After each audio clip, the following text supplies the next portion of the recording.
हाँ जी दोस्तों, एक बार फिर तो ਤੁਹਾਡਾ ਸਾਰਿਆਂ ਦਾ ਸਵਾਗਤ ਕਰਦੇ ਹਾਂ ਸਾਡੇ YouTube channel land of dreams ਦੇ ਉੱਪਰ।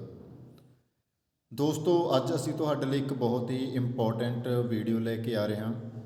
ਅੱਜ ਦੀ ਵੀਡੀਓ ਦੇ ਵਿੱਚ ਅਸੀਂ PS ਟੈਟ 2 ਹੈ ਜਿਹੜਾ ਫਿਜ਼ੀਕਲ ਐਜੂਕੇਸ਼ਨ ਦਾ, ਉਹਦੇ ਸਾਰੇ ਸਿਲੇਬਸ ਦੀ ਕੁਇਕ ਰਿਵੀਜ਼ਨ ਦੀ ਵੀਡੀਓ ਬਣਾ ਰਹੇ ਹਾਂ। ਤਾਂ ਅਸੀਂ ਇਹ ਵੀਡੀਓ ਹੈ ਜਿਹੜੀ ਇਹ ਦੋ ਪਾਰਟਸ ਦੇ ਵਿੱਚ ਬਣਾਵਾਂਗੇ। ਸੈਕਿੰਡ ਪਾਰਟ ਹੈ ਜਿਹੜਾ ਉਹ ਅਸੀਂ ਹਿਊਮਨ ਬੋਡੀ ਦੇ ਲਈ ਸਾਰੇ ਸਿਸਟਮਸ ਦੇ ਲਈ ਰੱਖਾਂਗੇ ਅਤੇ ਬਾਕੀ ਦੇ ਸਾਰਾ ਸਿਲੇਬਸ ਆ ਜਿਹੜਾ ਬਹੁਤ ਸ਼ਾਰਟਕੱਟ ਬਹੁਤ ਜਲਦੀ ਦੇ ਨਾਲ ਅਸੀਂ ਇਸ ਵੀਡੀਓ ਦੇ ਵਿੱਚ ਖ਼ਤਮ ਕਰਾਂਗੇ। ਅਸੀਂ ਕੋਸ਼ਿਸ਼ ਕਰਾਂਗੇ ਕਿ ਜਿਹੜੇ ਮੇਨ ਪੁਆਇੰਟ ਨੇ ਅਸੀਂ ਲਗਭਗ ਉਹ 1.5 ਘੰਟੇ ਦੇ ਵਿੱਚ ਖ਼ਤਮ ਕਰ ਦਈਏ। ਤੋ ਜ਼ਿਆਦਾ ਸਮਾਂ ਨਾ ਲੈਂਦੇ ਹੋਏ ਦੋਸਤੋ ਆਓ ਸ਼ੁਰੂ ਕਰਦੇ ਹਾਂ ਸਾਡੀ ਅੱਜ ਦੀ ਵੀਡੀਓ।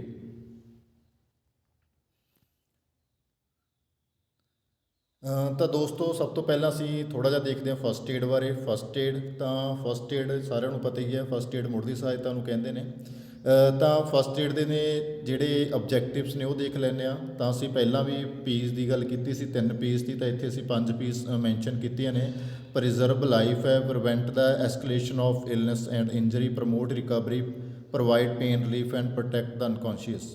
ਤਾਂ ਇਹ ਨੇ ਕਿ ਜ਼ਿੰਦਗੀ ਨੂੰ ਪ੍ਰੀਜ਼ਰਵ ਲਾਈਫ, ਜ਼ਿੰਦਗੀ ਨੂੰ ਬਚਾਉਣਾ ਹੈ। Prevent the escalation of illness and injury, situation ਨੂੰ ਜਾਂ ਇੰਜਰੀ ਨੂੰ ਹੋਰ ਖਰਾਬ ਹੋਣ ਤੋਂ ਬਚਾਉਣਾ। ਥਰਡ ਮੋਸਟ ਇੰਪੋਰਟੈਂਟ ਹੈਗਾ ਪ੍ਰਮੋਟ ਰਿਕਵਰੀ। ਤਾਂ ਇਹ ਤਿੰਨੋਂ ਨੇ, ਪਹਿਲੇ ਇਹ ਤਿੰਨੋਂ ਪੀਸ ਮੋਸਟਲੀ ਕੰਮ ਕਰਦੇ ਨੇ।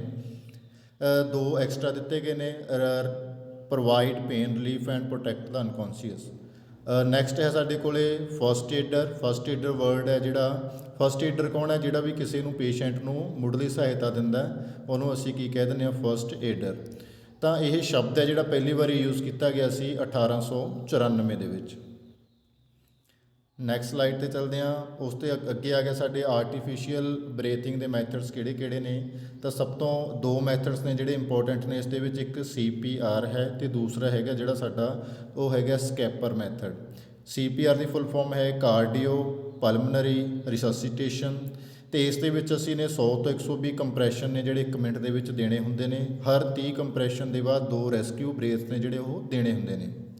ਕਈ ਵਾਰੀ CAB ਦੀ ਫੁੱਲ ਫਾਰਮ ਪੁੱਛੀ ਜਾ ਸਕਦੀ ਹੈ। C for compression, A for airways and B for breathing. Second method ਸਾਡਾ ਹੈਗਾ ਸਕੈਪਰ ਮੈਥਡ। ਸਕੈਪਰ ਮੈਥਡ ਅਸੀਂ ਉਦੋਂ ਯੂਜ਼ ਕਰਨਾ ਜਦੋਂ ਅਸੀਂ ਜਿਹੜਾ CPR ਹੈ ਕਿਸੇ ਕਾਰਨ ਕਰਕੇ ਨਹੀਂ ਦੇ ਸਕਦੇ। ਫੋਰ ਐਗਜ਼ਾਮਪਲ ਜੇ ਕਿਸੇ ਦੇ ਪਾਣੀ ਭਰਿਆ ਹੋਇਆ ਪੇਟ ਦੇ ਵਿੱਚ ਹੈ ਨਾ, ਤਾਂ ਅਸੀਂ ਜਿਹੜਾ ਉਹ ਮੈਥਡ ਨਹੀਂ ਯੂਜ਼ ਕਰ ਸਕਦੇ। ਫਿਰ ਅਸੀਂ ਸਕੈਪਰ ਮੈਥਡ ਹੈ ਜਿਹੜਾ ਉਹ ਯੂਜ਼ ਕਰਾਂਗੇ। ਨੈਕਸਟ ਸਾਡੇ ਕੋਲ ਹੈਗਾ ਇੰਜਰੀਜ਼। ਕਲਾਸੀਫਿਕੇਸ਼ਨ ਹੈ ਇੰਜਰੀਜ਼ ਦੀ। ਤਾਂ ਇੰਜਰੀਜ਼ ਨੂੰ ਅਸੀਂ 3 ਤਰੀਕੇ ਨਾਲ ਕਲਾਸੀਫਾਈ ਕਰ ਸਕਦੇ ਹਾਂ। ਇੱਕ ਹੈਗਾ ਬੇਸਡ ਔਨ ਟਾਈਮ ਪੀਰੀਅਡ, ਦੂਸਰਾ ਹੈਗਾ ਬੇਸਡ ਔਨ ਟਿਸ਼ੂਜ਼, ਤੀਸਰਾ ਹੈਗਾ ਬੇਸਡ ਔਨ ਕਾਜਿਸ। ਜੇ ਅਸੀਂ ਟਾਈਮ ਦੇ ਤੌਰ 'ਤੇ ਦੇਖੀਏ ਤਾਂ 2 ਤਰ੍ਹਾਂ ਦੀ ਇੰਜਰੀਜ਼ ਹੁੰਦੀਆਂ ਨੇ, ਇੱਕ ਐਕਿਊਟ ਹੈ ਅਤੇ ਦੂਸਰੀ ਕਰੋਨਿਕ ਹੈ। ਐਕਿਊਟ ਮਤਲਬ ਤਾਜ਼ਾ ਇੰਜਰੀ, ਕਰੋਨਿਕ ਮਤਲਬ ਪੁਰਾਣੀ ਇੰਜਰੀ। ਜੇ ਟਿਸ਼ੂਜ਼ ਦੇ ਆਧਾਰ 'ਤੇ ਦੇਖੀਏ ਤਾਂ ਸੱਟਾਂ 2 ਤਰ੍ਹਾਂ ਦੀਆਂ ਹੁੰਦੀਆਂ ਨੇ, ਹਾਰਡ ਟਿਸ਼ੂ ਇੰਜਰੀਜ਼ ਹੁੰਦੀ ਹੈ ਅਤੇ ਸੌਫਟ ਟਿਸ਼ੂ ਇੰਜਰੀਜ਼ ਹੁੰਦੀ ਹੈ। ਜੇਕਰ ਅਸੀਂ ਬੇਸਡ ਔਨ ਕਾਜਿਸ ਦੇਖੀਏ ਤਾਂ ਡਾਇਰੈਕਟ ਇੰਜਰੀ ਹੋ ਸਕਦੀ ਹੈ, ਇਨਡਾਇਰੈਕਟ ਇੰਜਰੀ ਹੋ ਸਕਦੀ ਹੈ ਅਤੇ ਓਵਰਯੂਜ਼ ਇੰਜਰੀ ਹੋ ਸਕਦੀ ਹੈ। ਹਾਰਡ ਟਿਸ਼ੂ ਇੰਜਰੀਜ਼ ਨੇ ਜਿਹੜੀਆਂ ਇਹਦੇ ਵਿੱਚ ਡਿਸਲੋਕੇਸ਼ਨ ਅਤੇ ਫ੍ਰੈਕਚਰ ਆ ਜਾਂਦਾ। ਸੌਫਟ ਟਿਸ਼ੂ ਇੰਜਰੀਜ਼ ਨੇ ਜਿਹੜੀਆਂ ਇਹਦੇ ਵਿੱਚ ਅਬਰੈਸ਼ਨ ਹੋ ਗਿਆ, ਲੈਕਰੇਸ਼ਨ ਹੋ ਗਿਆ, ਇਨਸੀਜ਼ਨ ਹੋ ਗਿਆ। ਅਤੇ ਉਸ ਤੋਂ ਬਾਅਦ ਇਸ ਦੇ ਅੰਦਰ ਜਿਹੜੀ ਸਾਡੀ ਸਪਰੇਨ ਐਂਡ ਸਟ੍ਰੇਨ ਹੈ ਉਹ ਆ ਜਾਂਦੀਆਂ ਨੇ। ਸਪਰੇਨ ਹੈ ਜਿਹੜੀ ਉਹ ਲੀਗਾਮੈਂਟ ਦੀ ਸੱਟ ਹੈ ਅਤੇ ਸਟ੍ਰੇਨ ਹੈ ਜਿਹੜੀ ਉਹ ਟੈਂਡਨ ਦੀ ਸੱਟ ਹੈ। ਡਾਇਰੈਕਟ ਇੰਜਰੀਆਂ ਉਹ ਇੰਜਰੀਆਂ ਹੁੰਦੀਆਂ ਨੇ ਜਿਹੜੀਆਂ ਅਸੀਂ ਪ੍ਰਤੱਖ ਕਹਿ ਦਿੰਦੇ ਹਾਂ, ਅੱਖਾਂ ਦੇ ਨਾਲ ਦੇਖ ਸਕਦੇ ਹਾਂ। ਇਨਡਾਇਰੈਕਟ ਜਿਹੜੀਆਂ ਗੁੱਝੀਆਂ ਸੱਟਾਂ ਹੁੰਦੀਆਂ ਨੇ ਉਹਨਾਂ ਨੂੰ ਕਹਿ ਦਿੰਦੇ ਹਾਂ। ਓਵਰਯੂਜ਼ ਇੰਜਰੀ ਦਵਾ ਦੇ ਕਾਰਨ ਹੋਣ ਵਾਲੀ ਸੱਟ ਹੈ ਜਿਹੜੀ ਉਹਨੂੰ ਕਹਿ ਦਿੰਦੇ ਹਾਂ। ਅੱਗੇ ਚੱਲਦੇ ਹਾਂ ਜੀ। ਟਿਸ਼ੂ ਦੀਆਂ ਜਿਹੜੀਆਂ ਇੰਜਰੀਜ਼ ਨੇ ਮੋਸਟਲੀ ਸੌਫਟ ਟਿਸ਼ੂ ਇੰਜਰੀਜ਼ ਨੇ, ਤਾਂ ਉਹਦੇ ਲਈ ਜਿਹੜਾ ਟਰੀਟਮੈਂਟ ਕਿਉਂ ਯੂਜ਼ ਕੀਤਾ ਜਾਂਦਾ ਇਹਨੂੰ ਅਸੀਂ ਸਿੰਪਲੀ ਪ੍ਰਾਈਸਰ ਕਹਿ ਸਕਦੇ ਹਾਂ। P for protection, R for rest, I for icing, C for compression, E for elevation, R for rehabilitation or refer to doctor. ਇਹ ਰਿਹੈਬਲਾਈਟੇਸ਼ਨ ਹੈ, ਇਹਦੇ ਸਪੈਲਿੰਗ ਠੀਕ ਕਰ ਲਿਓ, ਇਹ ਰਿਹੈਬਲਾਈਟੇਸ਼ਨ। ਨੈਕਸਟ ਦੇਖਦੇ ਹਾਂ 2 ਟੈਪਸ। 2 ਟੈਪਸ ਦੇ ਵਿੱਚ ਕੀ ਹੈ? T for talk, O for observe, T for touch, A for active movement, P for passive movement and S for skill. ਅਗਲੀ ਸਲਾਈਡ ਦੇ ਵਿੱਚ ਅਸੀਂ ਨਿਊਟ੍ਰੀਸ਼ਨ ਬਾਰੇ ਦੇਖਾਂਗੇ। Nutrition and balance diet. ਤਾਂ ਨਿਊਟ੍ਰੀਸ਼ਨ ਹੈ ਜਿਹੜਾ ਇਹ ਲੈਟਿਨ ਵਰਡ ਤੋਂ ਲਿੱਤਾ ਗਿਆ। ਇਹ ਵਰਡ ਕਿਹੜਾ ਇਹ ਹੈਗਾ? ਨਿਊਟਰ ਵਰਡ ਹੈ ਜਿਹਦਾ ਮਤਲਬ ਹੈਗਾ ਟੂ ਨੋਰਿਸ਼। ਤਾਂ ਜਿਹੜਾ ਵਰਡ ਨਿਊਟ੍ਰੀਸ਼ਨ ਹੈ ਇਹ ਪਹਿਲੀ ਵਾਰੀ 1551 ਦੇ ਵਿੱਚ ਯੂਜ਼ ਕੀਤਾ ਗਿਆ ਸੀ। ਤੇ ਇਹਦੀ ਡੈਫੀਨੇਸ਼ਨ ਹੈ, ਦ ਪ੍ਰੋਸੈਸ ਆਫ ਪ੍ਰੋਵਾਈਡਿੰਗ ਔਰ obtaining the food necessary for health and growth. Nutritional basically ਇੱਕ ਪ੍ਰੋਸੈਸ ਹੁੰਦਾ, ਜਦੋਂ ਤੁਸੀਂ ਖਾਣਾ ਖਾਂਦੇ ਹੋ ਤਾਂ ਉਹਦੇ ਖਾਣੇ ਤੋਂ ਮੈਟਾਬੋਲਾਈਜ਼ ਹੋਣ ਤੋਂ ਬਾਅਦ ਪੂਰੀ એનર્ਜੀ ਹੈ ਜਿਹੜੀ ਉਹ ਤਿਆਰ ਹੋ ਕੇ ਯੂਟੀਲਾਈਜ਼ ਹੁੰਦੀ ਹੈ, ਤਾਂ ਪੂਰੇ ਪ੍ਰੋਸੈਸ ਨੂੰ ਨਿਊਟ੍ਰੀਸ਼ਨ ਹੈ ਜਿਹੜਾ ਉਹ ਬੋਲਿਆ ਜਾਂਦਾ। ਨੈਕਸਟ ਆ ਗਿਆ ਸਾਡੇ ਕੋਲ ਇੱਥੇ balance diet. Balance diet basically ਕੀ ਹੈ, ਭੋਜਨ ਉਹ ਭੋਜਨ ਜਿਹਦੇ ਵਿੱਚ ਸਾਰੇ ਖੁਰਾਕੀ ਤੱਤ ਨੇ ਉਹ ਪੂਰੀ ਮਾਤਰਾ ਦੇ ਵਿੱਚ ਮੌਜੂਦ ਹੋਣ। ਤਾਂ ਐਲੀਮੈਂਟਸ ਨੇ ਇਹਦੇ ਵਿੱਚ ਮੈਕਰੋ ਹੁੰਦੇ ਨੇ, ਮੈਕਰੋ ਦੇ ਵਿੱਚ ਅਸੀਂ ਪ੍ਰੋਟੀਨ, ਕਾਰਬੋਹਾਈਡਰੇਟ ਅਤੇ ਫੈਟ ਨੂੰ ਰੱਖਦੇ ਹਾਂ। ਮਾਈਕਰੋ ਦੇ ਵਿੱਚ ਵਿਟਾਮਿਨ ਅਤੇ ਮਿਨਰਲਸ ਨੂੰ ਰੱਖਦੇ ਹਾਂ। ਅੱਗੇ ਨੂੰ ਥੋੜ੍ਹਾ ਡਿਟੇਲ ਦੇ ਵਿੱਚ ਅਸੀਂ ਦੇਖਾਂਗੇ ਕੰਪੋਨੈਂਟਸ ਆਫ ਬੈਲੈਂਸ ਡਾਈਟ। ਤਾਂ ਬੈਲੈਂਸ ਡਾਈਟ ਦੇ ਜਿਹੜੇ ਕੰਪੋਨੈਂਟਸ ਨੇ ਮੈਕਰੋ ਐਂਡ ਮਾਈਕਰੋ। ਮੈਕਰੋ ਨੂੰ ਫਰਦਰ 3 ਭਾਗਾਂ 'ਚ ਵੰਡ ਸਕਦੇ ਹਾਂ, carbohydrates, protein and fat. Same ਜਿਹੜਾ ਮਾਈਕਰੋ ਹੈ ਅਸੀਂ ਉਹਨੂੰ 2 ਭਾਗਾਂ 'ਚ ਵੰਡਾਂਗੇ, ਪ੍ਰੋਟੈਕਟਿਵ ਐਂਡ ਟਰਾਂਸਪੋਰਟੇਬਲ। ਹੁਣ ਦੇਖੋ ਵੀ ਜਿਹੜੇ ਮੈਕਰੋ ਨੇ ਬੇਸਿਕਲੀ ਇਹਨਾਂ ਨੂੰ ਅਸੀਂ ਐਨਰਜੀ ਗਿਵਿੰਗ ਫੂਡ ਵੀ ਕਹਿ ਦਿੰਦੇ ਹਾਂ, ਕਿਉਂਕਿ ਜਿਹੜੀ ਭੋਜਨ ਤੋਂ ਐਨਰਜੀ ਬਣਦੀ ਹੈ ਉਹ ਸਾਰੀ ਦੀ ਸਾਰੀ ਜਿਹੜੇ ਮਾਕਰੋ ਨਿਊਟ੍ਰੀਐਂਟਸ ਨੇ ਇਹਨਾਂ ਤੋਂ ਹੀ ਬਣਦੀ ਹੈ।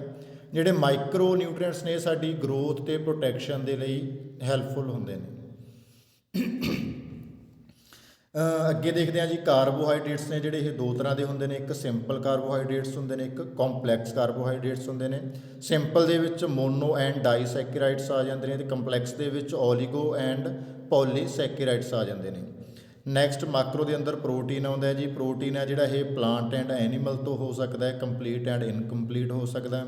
ਕੰਪਲੀਟ ਪ੍ਰੋਟੀਨ ਹੈ ਜਿਹੜਾ ਉਹ ਅਸੈਂਸ਼ੀਅਲ ਅਤੇ ਨੋਨ ਅਸੈਂਸ਼ੀਅਲ ਦੋਨੋਂ ਅਮੀਨੋ ਐਸਿਡ ਤੋਂ ਮਿਲ ਕੇ ਬਣਦਾ, ਅਤੇ ਇਨਕੰਪਲੀਟ ਹੈ ਜਿਹੜਾ ਉਹ ਇਕੱਲੇ ਨੋਨ ਅਸੈਂਸ਼ੀਅਲ ਤੋਂ ਮਿਲ ਕੇ ਬਣਦਾ। ਅੱਗੇ ਗੱਲ ਕਰਦੇ ਹਾਂ ਫੈਟ ਦੀ ਜੀ। ਫੈਟ ਹੈ ਜਿਹੜੀ ਇਹ 3 ਤਰ੍ਹਾਂ ਦੀ ਹੁੰਦੀ ਹੈ, ਇਹ 'ਚ saturated fat, unsaturated fat and trans fat ਹੁੰਦੀ ਹੈ। ਉਸ ਤੋਂ ਅੱਗੇ ਪ੍ਰੋਟੀਨ ਹੈ ਜਿਹੜਾ ਇਹਦੇ 'ਚ ਇੱਕ ਇਹ ਯਾਦ ਰੱਖਣਾ ਤੁਸੀਂ ਨੇ ਕਿ ਬਾਕੀ ਜਿਹੜੇ 3 ਕੰਪੋਨੈਂਟ ਨੇ ਸਾਡੇ, ਇਹ ਤਿੰਨਾਂ ਦੇ ਵਿੱਚ ਕਾਰਬਨ, ਹਾਈਡਰੋਜਨ ਐਂਡ ਆਕਸੀਜਨ ਹੁੰਦੀ ਹੈ ਤਿੰਨਾਂ ਦੇ ਵਿੱਚ। ਬਟ ਪ੍ਰੋਟੀਨ ਹੈ ਜਿਹੜਾ ਇਹਦੇ ਵਿੱਚ ਇੱਕ ਐਕਸਟਰਾ ਐਲੀਮੈਂਟ ਹੁੰਦਾ ਨਾਈਟ੍ਰੋਜਨ।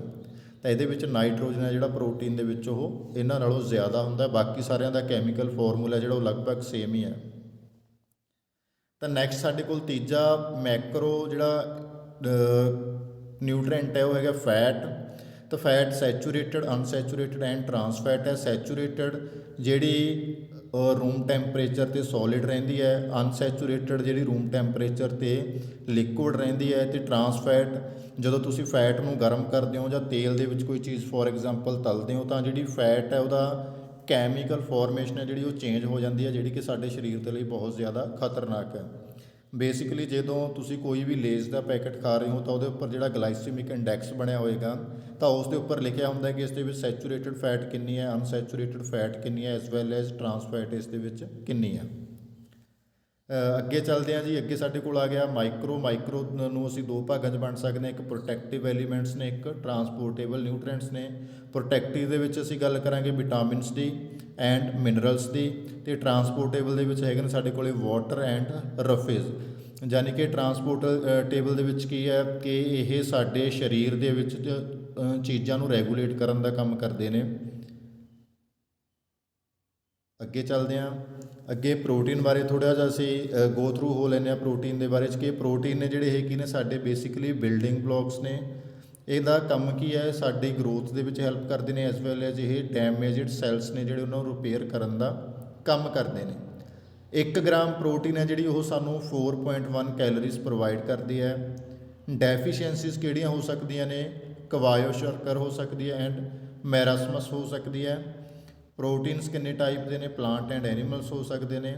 ਦੂਸਰਾ ਕਿਹੜਾ ਹੋ ਸਕਦਾ ਜੇ ਅਮੀਨੋ ਐਸਿਡ ਦੇ ਬੇਸਿਸ 'ਤੇ ਦੇਖਿਆ ਜਾਵੇ, ਅਸੈਂਸ਼ੀਅਲ ਐਂਡ ਨੋਨ ਅਸੈਂਸ਼ੀਅਲ, ਅਤੇ ਜਾਂ ਫਿਰ ਅਸੀਂ ਇਹਨੂੰ ਕੰਪਲੀਟ ਐਂਡ ਇਨਕੰਪਲੀਟ ਵੀ ਕਹਿ ਸਕਦੇ ਹਾਂ। ਡੇਲੀ ਰਿਕੁਆਇਰਮੈਂਟ ਕਿੰਨੀ ਹੈ, 0.7 ਗ੍ਰਾਮ ਪਰ ਕਿਲੋਗ੍ਰਾਮ। ਬੇਸਿਕਲੀ ਇਹ 70 ਤੋਂ 100 ਗ੍ਰਾਮ ਹੈ ਜਿਹੜਾ ਡੇਲੀ ਸਾਨੂੰ ਚਾਹੀਦਾ ਸਾਡੀ ਡਾਈਟ ਦੇ ਵਿੱਚ according to our body weight. ਅਗਲੀ ਗੱਲ ਅਸੀਂ ਕਰਦੇ ਹਾਂ ਕਾਰਬੋਹਾਈਡਰੇਟ ਦੀ ਜੀ। ਜਿਹੜਾ ਕਾਰਬੋਹਾਈਡਰੇਟ ਹੈ it provides us energy for daily activities. Carbohydrate ਹੈ ਜਿਹੜਾ ਇਨਸਟੈਂਟ ਸੋਰਸ ਆਫ ਐਨਰਜੀ ਹੈ ਸਾਡੇ ਲਈ। 1 ਗ੍ਰਾਮ ਕਾਰਬੋਹਾਈਡਰੇਟ ਹੈ ਜਿਹੜਾ ਉਹ ਸਾਨੂੰ 4 ਕੈਲੋਰੀਜ਼ ਦਿੰਦਾ।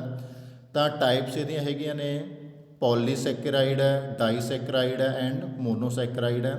ਡੈਫੀਸ਼ੈਂਸੀ ਇਹਦੀ ਕੀ ਹੋਏਗੀ, ਹਾਈਪੋਗਲਾਈਸੇਮੀਆ ਹੋ ਜਾਂਦਾ। ਹਾਈਪੋ ਮੀਨਸ ਘੱਟ ਹੋਣਾ, ਗਲਾਈਸੈਮੀਆ ਮੀਨਸ ਗਲੂਕੋਜ਼ ਦਾ ਘੱਟ ਹੋਣਾ। ਡੇਲੀ ਰਿਕੁਆਇਰਮੈਂਟ ਕੀ ਹੈ ਇਹਦੀ 400 ਤੋਂ 700 ਗ੍ਰਾਮ। ਅੱਗੇ ਦੇਖਦੇ ਹਾਂ ਅਸੀਂ ਫੈਟ ਹੈ ਜਿਹੜਾ it provide energy for daily activities and provide heat to body. ਤਾਂ ਜਿਹੜੀ ਫੈਟ ਹੈ ਇਹ ਕੀ ਕਰਦੀ ਹੈ, ਸਾਨੂੰ ਡੇਲੀ ਐਕਟੀਵਿਟੀਜ਼ ਦੇ ਲਈ ਐਨਰਜੀ ਵੀ ਦਿੰਦੀ ਹੈ ਅਤੇ ਐਜ਼ ਵੈਲ ਐਜ਼ ਸਾਡੀ ਬੋਡੀ ਨੂੰ ਹੀਟ ਵੀ ਪ੍ਰਦਾਨ ਕਰਦੀ ਹੈ। ਅਤੇ ਬਹੁਤ ਸਾਰੇ ਜਿਹੜੇ ਹਾਰਮੋਨਸ ਨੇ ਸਾਡੀ ਬੋਡੀ ਦੇ ਉਹ ਵੀ ਫੈਟ ਦੁਆਰਾ ਤਿਆਰ ਕੀਤੇ ਜਾਂਦੇ ਨੇ। ਤਾਂ 1 ਗ੍ਰਾਮ ਜਿਹੜੀ ਫੈਟ ਹੈ ਉਹ 9 ਕੈਲੋਰੀਜ਼ ਨੇ ਜਿਹੜੀਆਂ ਸਾਨੂੰ ਦਿੰਦੀ ਹੈ।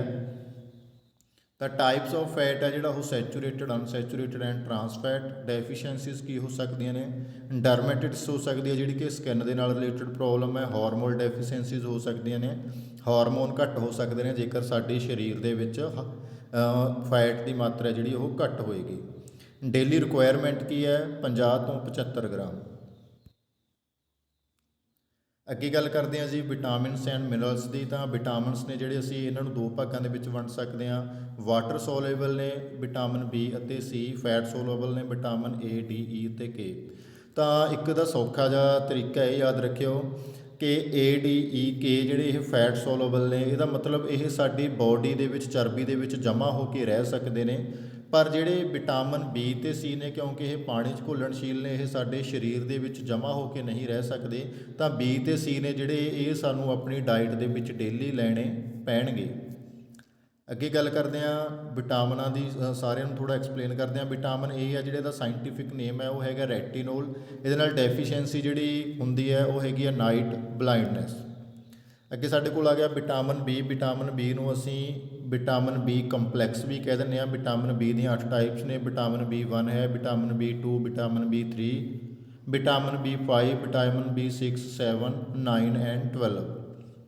ਤਾਂ ਇਹਨਾਂ ਦੇ ਸਾਇੰਟੀਫਿਕ ਨੇਮ ਦੇਖ ਲਓ ਜੀ। ਵਿਟਾਮਿਨ B1 ਦਾ ਹੈਗਾ ਥੀਆਮਨ, ਵਿਟਾਮਿਨ B2 ਦਾ ਰਿਬੋਫਲੇਵਿਨ, ਵਿਟਾਮਿਨ B3 ਦਾ ਨਿਆਸਿਨ, ਵਿਟਾਮਿਨ B5 ਦਾ ਪੈਂਥੋਥੈਨਿਕ ਐਸਿਡ, ਵਿਟਾਮਿਨ B6 ਦਾ ਪਾਇਰੋਡੋਕਸਿਨ, ਵਿਟਾਮਿਨ B7 ਦਾ ਬਾਇਓਟਿਨ, ਵਿਟਾਮਿਨ B9 ਦਾ ਫੋਲਿਕ ਐਸਿਡ, ਵਿਟਾਮਿਨ B12 ਦਾ ਕੋਬਾਲੈਮਿਨ। ਤਾਂ ਇੱਕ ਵਿਟਾਮਿਨ ਬੀ ਆ ਜਿਹੜਾ ਇਹਦੇ ਨਾਲ ਸਾਨੂੰ ਬੇਰੀ ਰੋਗ ਹੋ ਜਾਂਦਾ। ਵਿਟਾਮਿਨ ਸੀ ਆ ਜਿਹੜਾ ਇਹਦਾ ਸਾਇੰਟੀਫਿਕ ਨੇਮ ਹੈਗਾ ਜੀ ਐਸਕੋਰਬਿਕ ਐਸਿਡ। ਡੈਫੀਸ਼ੈਂਸੀ ਕਿਹੜੀ ਹੋ ਸਕਦੀ ਹੈ, ਸ਼ੱਕਰ ਵੀ ਹੋ ਸਕਦਾ ਇਹਦੇ ਨਾਲ ਸਾਨੂੰ। ਵਿਟਾਮਿਨ ਡੀ ਦਾ ਸਾਇੰਟੀਫਿਕ ਨੇਮ, ਤਾਂ ਵਿਟਾਮਿਨ ਡੀ ਆ ਜਿਹੜਾ 2 ਤਰ੍ਹਾਂ ਦਾ ਹੁੰਦਾ, D2 ਐਂਡ D3। D3 ਆ ਜਿਹੜਾ ਇਹਨੂੰ ਅਸੀਂ ਕੋਲੈਸੀਫਰੋਲ ਕਹਿੰਦੇ ਹਾਂ, ਅਤੇ ਵਿਟਾਮਿਨ ਜਿਹੜਾ D2 ਹੈ ਉਹਨੂੰ ਅਸੀਂ ਐਰਗੋ ਕੈਲਸੀਫਰੋਲ ਕਹਿੰਦੇ ਹਾਂ। ਤਾਂ ਇਹਦੀ ਡੈਫੀਸ਼ੈਂਸੀ ਦੇ ਨਾਲ ਸਾਨੂੰ ਕੀ ਹੋ ਸਕਦਾ, ਇਹਦੀ ਡੈਫੀਸ਼ੈਂਸੀ ਨਾਲ ਸਾਨੂੰ ਰਿਕਟਸ ਹੋ ਸਕਦੀ ਹੈ। ਅੱਗੇ ਅਸੀਂ ਗੱਲ ਕਰਦੇ ਹਾਂ ਵਿਟਾਮਿਨ ਈ ਦੀ। ਵਿਟਾਮਿਨ ਈ ਦਾ ਸਾਇੰਟੀਫਿਕ ਨੇਮ ਹੈਗਾ ਜੀ ਟੋਕੋਫਿਰੋਲ। ਇਹਦੇ ਨਾਲ ਸਾਨੂੰ ਸਕਿਨ ਦੇ ਨਾਲ ਰਿਲੇਟਡ ਡਿਸੀਜ਼ਜ਼ ਹੋ ਸਕਦੀਆਂ ਨੇ। ਵੂਮੈਨਸ ਨੂੰ ਮਿਸਕੈਰਿਜ ਹੋ ਸਕਦੀ ਹੈ ਜੇਕਰ ਵਿਟਾਮਿਨ ਈ ਦੀ ਘਾਟ ਹੈ। ਐਜ਼ ਵੈਲ ਐਜ਼ ਇੱਕ ਐਨੀਮੀਆ ਜਿਹੜਾ ਖੂਨ ਦੀ ਘਾਟ ਹੈ ਉਹ ਵੀ ਹੋ ਸਕਦੀ ਹੈ ਵਿਟਾਮਿਨ ਈ ਦੇ ਨਾਲ। ਅੱਗੇ ਸਾਡੇ ਕੋਲ ਆ ਗਿਆ ਜੀ ਵਿਟਾਮਿਨ ਕੇ। ਵਿਟਾਮਿਨ ਕੇ ਦਾ ਸਾਇੰਟੀਫਿਕ ਨੇਮ ਹੈਗਾ ਫਿਲਿਓਕੋਨਨ। ਤਾਂ ਇਹਦੀ ਡੈਫੀਸ਼ੀਐਂਸੀ ਕਿਹੜੀ ਹੋ ਸਕਦੀ ਹੈ, ਡਿਲੇਡ ਬਲੱਡ ਕੋਗੂਲੇਸ਼ਨ। ਬਲੱਡ ਕੋਗੂਲੇਸ਼ਨ ਮਤਲਬ ਖੂਨ ਦਾ ਜੰਮਣਾ, ਬਲੱਡ ਕਲੌਟ ਬਣਨਾ। ਜਦੋਂ ਵੀ ਸਾਡੇ ਸੱਟ ਲੱਗਦੀ ਹੈ ਤਾਂ ਸੱਟ ਦੇ ਵਿੱਚੋਂ ਖੂਨ ਹੈ ਜਿਹੜਾ ਬਾਹਰ ਨਿਕਲਣਾ ਸਟਾਰਟ ਹੁੰਦਾ। ਤਾਂ ਜਦੋਂ ਖੂਨ ਬਾਹਰ ਨਿਕਲ ਕੇ ਜੰਮੂਗਾ ਇਹਦਾ ਇਟ ਮੀਨਸ ਵਿਟਾਮਿਨ ਕੇ ਹੈ ਜਿਹੜਾ ਠੀਕ ਕੰਮ ਕਰ ਰਿਹਾ। ਤਾਂ ਹੋਰ ਵੀ ਫੈਕਟਰ ਕੰਮ ਕਰਦੇ ਨੇ ਇਹਦੇ 'ਚ ਖੂਨ ਨੂੰ ਜਮਾਉਣ ਦੇ ਵਿੱਚ, ਬਟ ਵਿਟਾਮਿਨ ਕੇ ਆ ਜਿਹੜਾ ਉਹ ਵੀ ਆਪਣਾ ਸਪੋਰਟਿਵ ਰੋਲ ਹੈ ਜਿਹੜਾ ਉਹ ਪਲੇ ਕਰਦਾ। ਅੱਗੇ ਅਸੀਂ ਗੱਲ ਕਰਦੇ ਹਾਂ ਟਾਈਪਸ ਆਫ ਮਿਨਰਲਸ। ਤਾਂ ਮਿਨਰਲਸ ਨੇ ਜਿਹੜੇ ਉਹਨਾਂ ਨੂੰ ਵੀ ਅਸੀਂ 2 ਭਾਗਾਂ ਦੇ ਵਿੱਚ ਡਿਵਾਈਡ ਕਰ ਸਕਦੇ ਹਾਂ। ਇੱਕ ਹੈਗੇ ਨੇ ਮੈਕਰੋ ਮਿਨਰਲਸ, ਇੱਕ ਹੈਗੇ ਨੇ ਮਾਈਕਰੋ ਮਿਨਰਲਸ। ਮੈਕਰੋ ਹੈਗੇ ਨੇ ਜਿਨ੍ਹਾਂ ਦੀ ਸਾਡੇ ਸਰੀਰ ਨੂੰ ਡੇਲੀ 100 ਮਿਲੀਗ੍ਰਾਮ ਤੋਂ ਲੋੜ ਵੱਧ ਹੈ। ਮਾਈਕਰੋ ਦੇ ਵਿੱਚ ਉਹ ਨੇ ਜਿਨ੍ਹਾਂ ਦੀ ਡੇਲੀ 100 ਮਿਲੀਗ੍ਰਾਮ ਤੋਂ ਲੋੜ ਘੱਟ ਹੈ। ਤਾਂ ਜਿਵੇਂ ਕੈਲਸ਼ੀਅਮ ਹੋ ਗਿਆ, ਫੋਸਫੋਰਸ ਹੋ ਗਿਆ, ਮੈਗਨੀਸ਼ੀਅਮ ਹੋ ਗਿਆ, ਸਲਫਰ ਹੋ ਗਿਆ, ਸੋਡੀਅਮ ਹੋ ਗਿਆ, ਪੋਟੈਸ਼ੀਅਮ ਹੋ ਗਿਆ ਐਂਡ ਕਲੋਰਾਈਡ ਹੋ ਗਿਆ। ਇਹ ਸਾਰੇ ਕੀ ਨੇ, ਮੈਕਰੋ ਮਿਨਰਲਸ, ਜਿਨ੍ਹਾਂ ਦੀ ਸਾਨੂੰ ਡੇਲੀ 100 ਮਿਲੀਗ੍ਰਾਮ ਤੋਂ ਜ਼ਰੂਰਤ ਵੱਧ ਹੈ। ਦੂਜੀ ਸਾਈਡ ਸਾਡੇ ਮਾਈਕਰੋ ਮਿਨਰਲਸ ਆ ਗਏ, ਇਹਦੇ ਵਿੱਚ ਆਇਰਨ ਆ ਗਿਆ, ਜ਼ਿੰਕ ਆ ਗਿਆ, ਕਾਪਰ ਆ ਗਿਆ, ਆਇਓਡੀਨ ਆ ਗਿਆ, ਫਲੋਰਾਈਡ ਆ ਗਿਆ, ਮੈਗਨੀਜ਼ ਆ ਗਿਆ, ਸੈਲੀਨੀਅਮ ਆ ਗਿਆ, ਕ੍ਰੋਮੀਅਮ ਆ ਗਿਆ, ਮੋਲੀਬਡੀਨਮ ਆ ਗਿਆ। ਇਹਦਾ ਮਤਲਬ ਇਹ ਕਿਹੜੇ ਨੇ, ਮਾਈਕਰੋ ਮਿਨਰਲਸ ਜਿਨ੍ਹਾਂ ਦੀ ਜ਼ਰੂਰਤ ਸਾਨੂੰ ਡੇਲੀ ਘੱਟ ਹੈ। ਚਲੋ ਜੀ ਅਗਲੇ ਟੌਪਿਕ 'ਤੇ ਚੱਲਦੇ ਹਾਂ। ਅੱਗੇ ਸਾਡਾ ਕੋਲ ਟੌਪਿਕ ਆ ਗਿਆ ਸਾਡਾ ਯੋਗ। ਤਾਂ ਯੋਗਾ ਜਿਹੜਾ ਵਰਡ ਹੈ ਉਹ ਯੁੱਜ ਤੋਂ ਲਿਆ ਗਿਆ। ਯੁੱਜ ਵਰਡ ਹੈ ਜਿਹੜਾ ਸੰਸਕ੍ਰਿਤ ਦਾ ਵਰਡ ਹੈ। ਤਾਂ ਇਹਦਾ ਮੀਨਿੰਗ ਕੀ ਹੈ, ਯੂਨੀਅਨ। ਤਾਂ ਇਹ ਸਾਰਿਆਂ ਨੂੰ ਪਤਾ ਹੀ ਹੋਵੇਗਾ ਕਿ ਜਿਹੜਾ ਯੋਗ ਦਾ ਫਾਦਰ ਹੈ ਉਹ ਸਾਡੇ ਮਹਾਰਿਸ਼ੀ ਪਤੰਜਲੀ ਜੀ ਨੇ, ਕਿਉਂਕਿ ਉਹਨਾਂ ਦੀ ਇੱਕ ਕਿਤਾਬ ਯੋਗ ਸੂਤਰ ਹੈ ਜਿਹੜੀ, ਉਸ ਦੇ ਵਿੱਚ ਸਾਨੂੰ ਯੋਗਾ ਬਾਰੇ ਆ ਜਿਹੜਾ ਪਤਾ ਲੱਗਿਆ ਸੀ। ਅਗਲਾ ਜਿਹੜੇ ਪਹਿਲੇ ਆਦਿ ਯੋਗੀ ਮੰਨੇ ਜਾਂਦੇ ਨੇ ਉਹ ਆਪਣੇ ਭਗਵਾਨ ਸ਼ਿਵ ਜੀ ਮੰਨੇ ਜਾਂਦੇ ਨੇ, ਜਿਹੜੇ ਪਹਿਲੇ ਯੋਗੀ ਸੀਗੇ ਜਿਨ੍ਹਾਂ ਨੇ ਪਹਿਲੀ ਵਾਰ ਧਰਤੀ ਦੇ ਉੱਪਰ ਯੋਗ ਹੈ ਜਿਹੜਾ ਉਹ ਸਟਾਰਟ ਕੀਤਾ। ਟਾਈਪਸ ਆਫ ਯੋਗ, ਭਗਤੀ ਯੋਗ ਹੈ, ਕਰਮ ਯੋਗ ਹੈ, ਪਤੰਜਲੀ ਦਾ ਅਸ਼ਟਾਂਗ ਯੋਗ ਹੈਗਾ, ਜਨਾ ਯੋਗ ਹੈ, ਸਵਰਾ ਯੋਗ ਹੈ, ਰਾਜ ਯੋਗ ਹੈ, ਕਿਰਿਆ ਯੋਗ ਹੈ। ਤਾਂ ਇਹ ਡਿਫਰੈਂਟ ਟਾਈਪਸ ਆਫ ਯੋਗ ਨੇ, ਪਰ ਜਿਹੜਾ ਸਾਨੂੰ ਸਿਲੇਬਸ ਦੇ ਵਿੱਚ ਹੈ ਉਹ ਜਸਟ ਅਸੀਂ ਅਸ਼ਟਾਂਗ ਯੋਗ ਹੈ ਜਿਹੜਾ ਇਸੇ ਨੂੰ ਪੜ੍ਹਨਾ। ਤਾਂ ਪਾਰਟਸ ਆਫ ਅਸ਼ਟਾਂਗ ਯੋਗ ਆ ਗਿਆ, ਤਾਂ 8 ਪਾਰਟਸ ਨੇ, ਅਸੀਂ ਪਹਿਲਾਂ ਵੀ ਪੜ੍ਹੇ ਹੋਏ ਨੇ। ਯਮ ਹੋ ਗਿਆ, ਨਿਯਮ ਹੋ ਗਿਆ, ਆਸਣ ਹੋ ਗਿਆ, ਪ੍ਰਾਣਾਯਮ ਹੋ ਗਿਆ, ਪ੍ਰਤਿਹਾਰ ਹੋ ਗਿਆ, ਧਾਰਨਾ ਹੋ ਗਈ, ਧਿਆਨ ਹੋ ਗਈ, ਸਮਾਧੀ ਹੋ ਗਈ। ਯਮ ਦੇ ਵਿੱਚ ਕੀ ਨੇ? ਪ੍ਰਿੰਸੀਪਲਸ ਨੇ ਕੁਛ। ਨਿਯਮ ਦੇ ਵਿੱਚ ਕੀ ਹੈ? ਇਹਦੇ ਵਿੱਚ ਪਰਸਨਲ ਡਿਸਿਪਲਿਨ ਦੀ ਗੱਲ ਕੀਤੀ ਗਈ ਹੈ। ਆਸਨ ਕੀ ਹੈ? ਯੋਗਿਕ ਪੋਜੀਸ਼ਨਸ ਨੇ। ਪ੍ਰਾਣਾਯਮ ਆਰਟ ਆਫ ਬਰੀਥਿੰਗ ਹੈ। ਪ੍ਰਤਿਹਾਰ ਹੈ ਜਿਹੜਾ ਵਿਦਡਰਾਲ ਆਫ ਸੈਂਸਿਸ ਹੈ। ਧਾਰਨਾ ਹੈ ਕਿਸੇ ਕੰਸਟ੍ਰੇਸ਼ਨ ਕਰਨੀ ਅਬਾਊਟ ਐਨ ਆਬਜੈਕਟ। ਧਿਆਨ ਮਤਲਬ ਮੈਡੀਟੇਸ਼ਨ ਕਰਨਾ। ਸਮਾਧੀ ਹੈਗੀ ਹੈ ਜਦੋਂ ਅਸੀਂ ਪੂਰੀ ਤਰ੍ਹਾਂ ਨਾਲ ਆਤਮਾ ਅਤੇ ਪਰਮਾਤਮਾ ਨੂੰ ਆਪਸ ਦੇ ਵਿੱਚ ਮਿਲਾ ਲੈਂਦੇ ਹਾਂ। ਅੱਗੇ ਗੱਲ ਕਰਦੇ ਹਾਂ, ਜਿਹੜੇ ਅਸੀਂ ਪਿੱਛੇ ਯਮ ਤੇ ਨਿਯਮ ਪੜ੍ਹਿਆ ਸੀਗਾ, ਤਾਂ ਯਮ ਦੇ ਫਰਦਰ 5 ਪਾਰਟ ਹੈਗੇ ਨੇ। ਫਸਟ ਪਾਰਟ ਹੈਗਾ ਅਹਿੰਸਾ, ਜਿਹਨੂੰ ਨੋਨ ਵਾਇਲੈਂਸ ਕਹਿੰਦੇ ਆ। ਸੱਤਿਆ, ਸੱਚ ਬੋਲਣਾ। ਅਸੱਤਿਆ, ਚੋਰੀ ਨਹੀਂ ਕਰਨੀ। ਬ੍ਰਹਮਾਚਾਰੀਆ, ਜੀਵਨ ਜਿਉਣਾ। ਅਪਾਰਗ੍ਰਹਿ ਹੈ, ਅਸੀਂ ਲਾਲਚ ਦੇ ਵਾਸਤੇ ਵਿੱਚ ਨਹੀਂ ਪੈਣਾ। ਨਿਯਮ ਦੇ ਵੀ ਅੱਗੇ 5 ਪਾਰਟਸ ਨੇ ਹੈਗੇ ਨੇ। ਸੌਚਾ ਜਾਣੀ ਕਿ ਕਲੀਨਨੈਸ ਹੋ ਗਿਆ। ਸੰਤੋਸ਼, ਤਪਸ। ਸਵਾਧਿਆ, ਸੈਲਫ ਸਟੱਡੀ ਕਰਨੀ, ਜਾਣੀ ਕਿ ਇਹ ਕਹਿ ਸਕਦੇ ਹਾਂ ਅਸੀਂ ਆਪਣੇ ਆਪ ਦਾ ਚਿੰਤਨ ਕਰਨਾ ਕਿ ਮੈਂ ਕੌਣ ਹਾਂ। ਈਸ਼ਵਰ ਪ੍ਰਾਣਿਧਾਨਾ, ਜਾਣੀ ਕਿ ਪਰਮਾਤਮਾ ਨੂੰ ਸਰੈਂਡਰ ਕਰਨਾ। ਅੱਗੇ ਆ ਗਿਆ ਜੀ ਸਾਡੇ ਕੋਲੇ ਪ੍ਰਾਣਾਯਮ ਦੀਆਂ ਟਾਈਪਸ ਹੈਗੀਆਂ ਨੇ। ਭ੍ਰਾਮਰੀ ਪ੍ਰਾਣਾਯਮ ਹੈਗਾ, ਕਪਾਲਭਾਤੀ ਹੈ, ਭਸਤ੍ਰਿਕਾ ਹੈ, ਨਾੜੀ ਸ਼ੋਧਨ ਹੈ, ਸੀਤਲੀ ਪ੍ਰਾਣਾਯਮ ਹੈ, ਉਜਈ ਹੈ, ਅਨੁਲੋਮ ਵਿਲੋਮ ਪ੍ਰਾਣਾਯਮ ਹੈ, ਅਤੇ ਸ਼ੀਤਕਾਰੀ ਪ੍ਰਾਣਾਯਮ ਹੈ। ਪ੍ਰਾਣਾਯਮ ਕੀ ਹੈ? ਪ੍ਰਾਣਾਂ ਨੂੰ ਕੰਟਰੋਲ ਕਰਨਾ, ਸਾਡੇ ਸਾਹਾਂ ਨੂੰ ਕੰਟਰੋਲ ਕਰਨਾ। ਸਾਹ ਲੈਣ ਦੇ ਬਹੁਤ ਸਾਰੇ ਤਰੀਕੇ ਨੇ, ਬਹੁਤ ਸਾਰੇ ਵੱਖੋ ਵੱਖਰੇ ਤਰੀਕਿਆਂ ਦੇ ਨਾਲ ਅਸੀਂ ਸਾਹ ਹੈ ਜਿਹੜਾ ਉਹ ਲੈ ਸਕਦੇ ਹਾਂ। ਅੱਗੇ ਆ ਗਿਆ ਸਾਡੇ ਕੋਲੇ ਟਾਈਪਸ ਆਫ ਆਸਨ। ਤਾਂ ਆਸਨ ਹੈ ਜਿਹੜਾ ਉਹ ਇੱਕ, ਇਹ ਵੀ ਸੰਸਕ੍ਰਿਤ ਵਰਡ ਅਸ਼ ਤੋਂ ਲਿਆ ਗਿਆ। ਤਾਂ ਇਹਦੇ 3 ਤਰ੍ਹਾਂ ਦੇ ਆਸਨ ਨੇ ਸਾਡੇ ਕੋਲ। ਇੱਕ ਮੈਡੀਟੇਟਿਵ ਆਸਨ ਨੇ ਜਿਨ੍ਹਾਂ ਦੇ ਵਿੱਚ ਅਸੀਂ ਧਿਆਨ ਲਾਉਂਦੇ ਹਾਂ, ਜਿਵੇਂ ਪਦਮ ਆਸਨ ਹੋ ਗਿਆ, ਸੁਖ ਆਸਨ ਹੋ ਗਿਆ। ਰਿਲੈਕਸੇਟਿਵ ਆਸਨ ਨੇ ਜਿਨ੍ਹਾਂ ਦੇ ਨਾਲ ਸਾਡਾ ਸਰੀਰ ਹੈ ਜਿਹੜਾ ਉਹ ਆਰਾਮਦਾਇਕ ਫੀਲ ਕਰਦਾ, ਜਿਵੇਂ ਸ਼ਵ ਆਸਨ ਹੋ ਗਿਆ। ਕਲਚਰਲ ਆਸਨ ਉਹ ਹੁੰਦੇ ਨੇ ਜਿਹੜੇ ਆਸਨਾਂ ਦੇ ਨਾਲ ਸਾਡੀ ਬਾਡੀ ਹੈ ਜਿਹੜੀ ਉਹ ਸਟਰੋਂਗ ਬਣਦੀ ਹੈ, ਤਾਕਤਵਰ ਬਣਦੀ ਹੈ, ਤਕੜੀ ਬਣਦੀ ਹੈ, ਉਹ ਕਲਚਰਲ ਆਸਨਸ ਹੁੰਦੇ ਨੇ ਸਾਡੇ। ਤਾਂ ਕਲਚਰਲ ਆਸਨ ਨੇ ਜਿਹੜੇ, ਜਿਵੇਂ ਸਾਰੇ ਹੀ ਆਸਨ ਉਹਨਾਂ ਨੂੰ ਛੱਡ ਕੇ, ਫੋਰ ਐਗਜ਼ਾਮਪਲ ਭੁਜੰਗ ਆਸਨ ਹੈਗਾ ਸਾਡੇ ਕੋਲੇ, ਚੱਕਰ ਆਸਨ ਹੈਗਾ, ਸਰਵਾਂਗ ਆਸਨ ਹੈਗਾ, ਸ਼ੀਰਸ ਆਸਨ ਹੈਗਾ। ਇਹ ਸਾਰੇ ਆਸਨ ਕਿਹੜੇ ਨੇ? ਕਲਚਰਲ ਆਸਨ, ਜਿਨ੍ਹਾਂ ਦੇ ਨਾਲ ਸਾਡਾ ਸਰੀਰ ਹੈ ਜਿਹੜਾ ਉਹ ਤਕੜਾ ਹੁੰਦਾ। ਅੱਗੇ ਸਾਡੇ ਕੋਲੇ ਸੂਰਿਆ ਨਮਸਕਾਰ ਦੇ ਟੋਟਲ 12 ਪੋਜਿਸ ਨੇ। ਇਸ ਦੇ ਵਿੱਚ 12 ਪਾਰਟ ਕਹਿ ਸਕਦੇ ਹਾਂ ਹੈਗੇ ਨੇ। ਸੂਰਿਆ ਨਮਸਕਾਰ ਦਾ ਮਤਲਬ ਅਸੀਂ ਸੂਰਜ ਨੂੰ ਕੀ ਕਰਨਾ? ਇੱਕ ਸਲਿਊਟ ਕਰਨ ਦੀ ਕਿਰਿਆ ਹੈਗੀ ਆ, ਜਿਹੜੀ ਕਿ ਕਦੋਂ ਸਟਾਰਟ ਹੋਈ ਸੀ? ਵੈਦਿਕ ਪੀਰੀਅਡ ਦੇ ਵਿੱਚ ਸਟਾਰਟ ਹੋਈ ਸੀ। ਅੱਗੇ ਸਾਡੇ ਕੋਲ ਟੌਪਿਕ ਹੈਗਾ ਜੀ ਹਾਈਜੀਨ ਦਾ। ਤਾਂ word hygiene has been derived from Greek word hygienus, which means healthful. However, hygiene is also termed as hygeia, which means the goddess of health. In modern world it means the art of living. ਤਾਂ main ਇੱਕ ਇਹ ਯਾਦ ਰੱਖਣਾ, art of living ਦਾ ਮਤਲਬ ਕੀ ਹੈ? Hygiene.